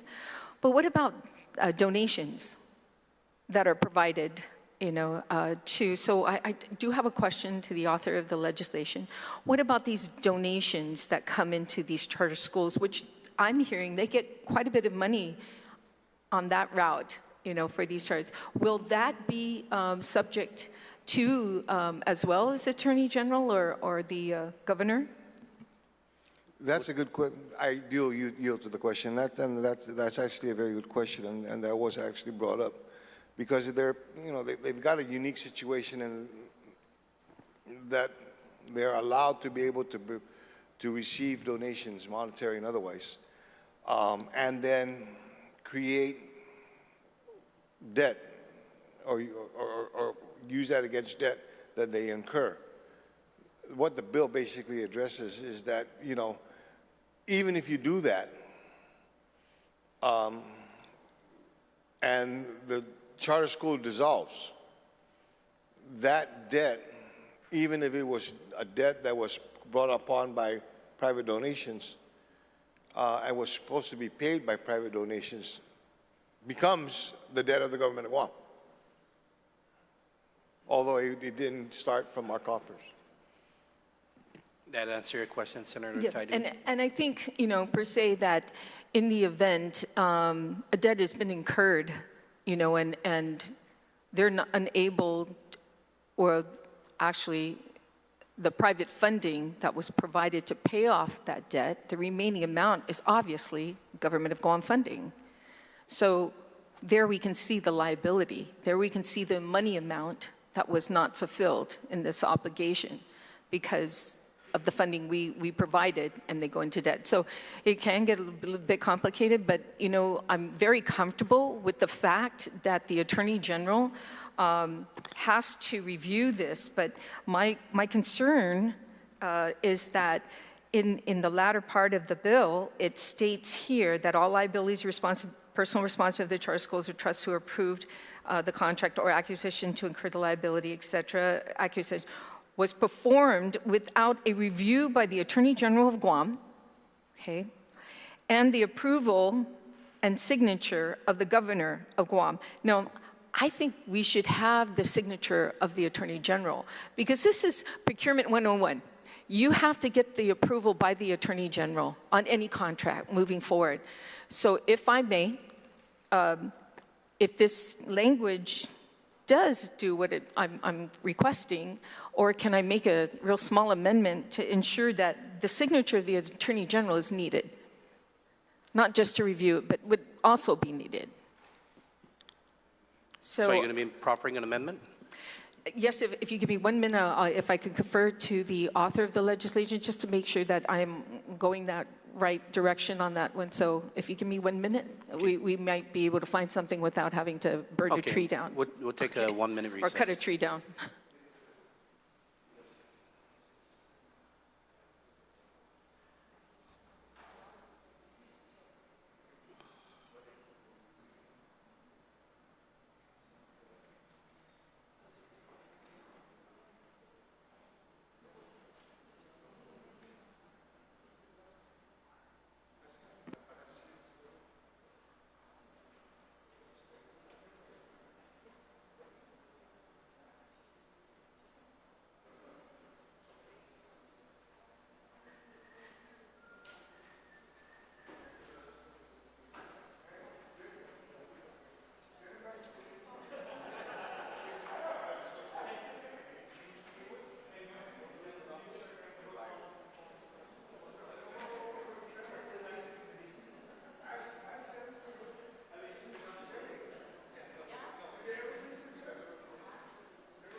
We're back. Senator Taigui, you're recognized. Thank you, Mr. Speaker, for that short recess. After conferring not only with the author of the legislation, but as well as legal. And in her findings, it's true. Based on the language here, the Attorney General doesn't have to have a signature on it.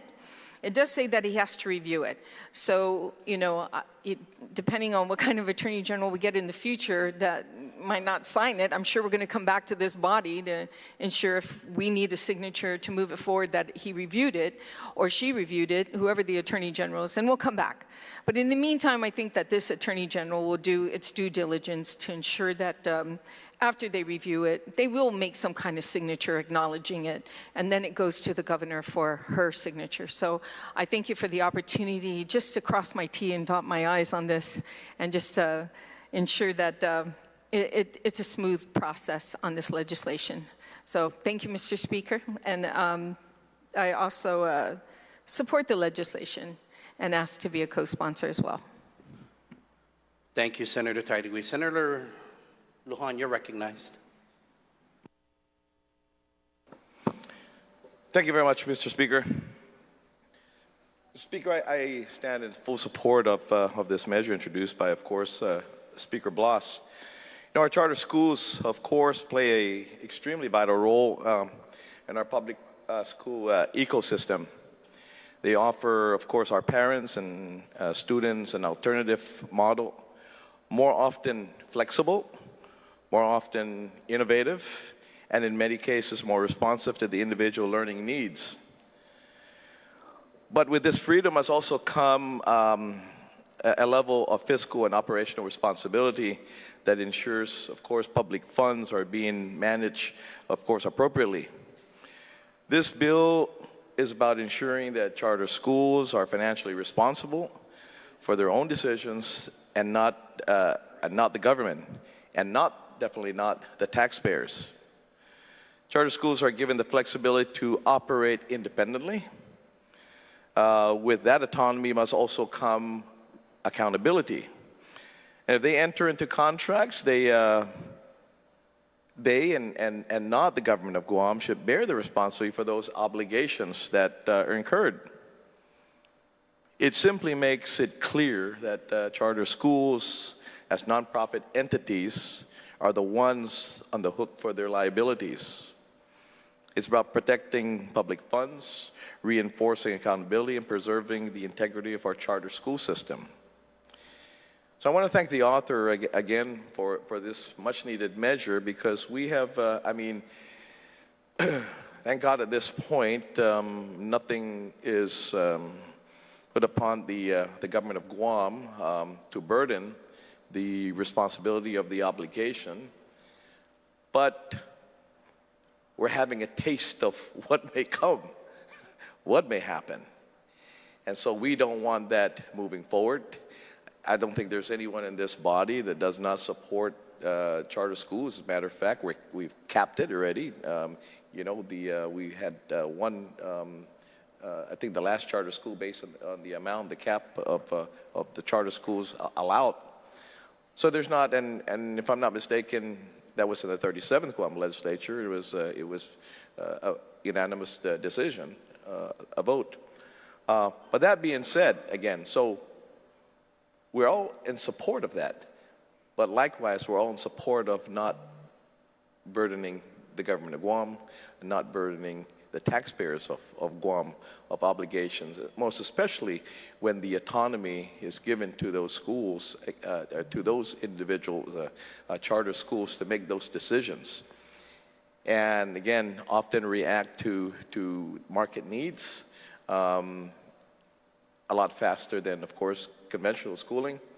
But with that autonomy as well comes the risk of situations that may lock the government into a situation that we would be held responsible for that. So this legislation goes well into, again, ensuring that the people, the taxpayers, the government of Guam will not bear the responsibility for obligations that incurred by individual, of course, a charter school. So with that, I ask the the author to be a co-sponsor of the bill, and I encourage colleagues to be in support of this measure introduced by our Speaker. Thank you very much, Mr. Speaker. Thank you, Senator Lohan. Colleagues, we're going to take a 1-minute recess just so we can reset AV. We're in recess.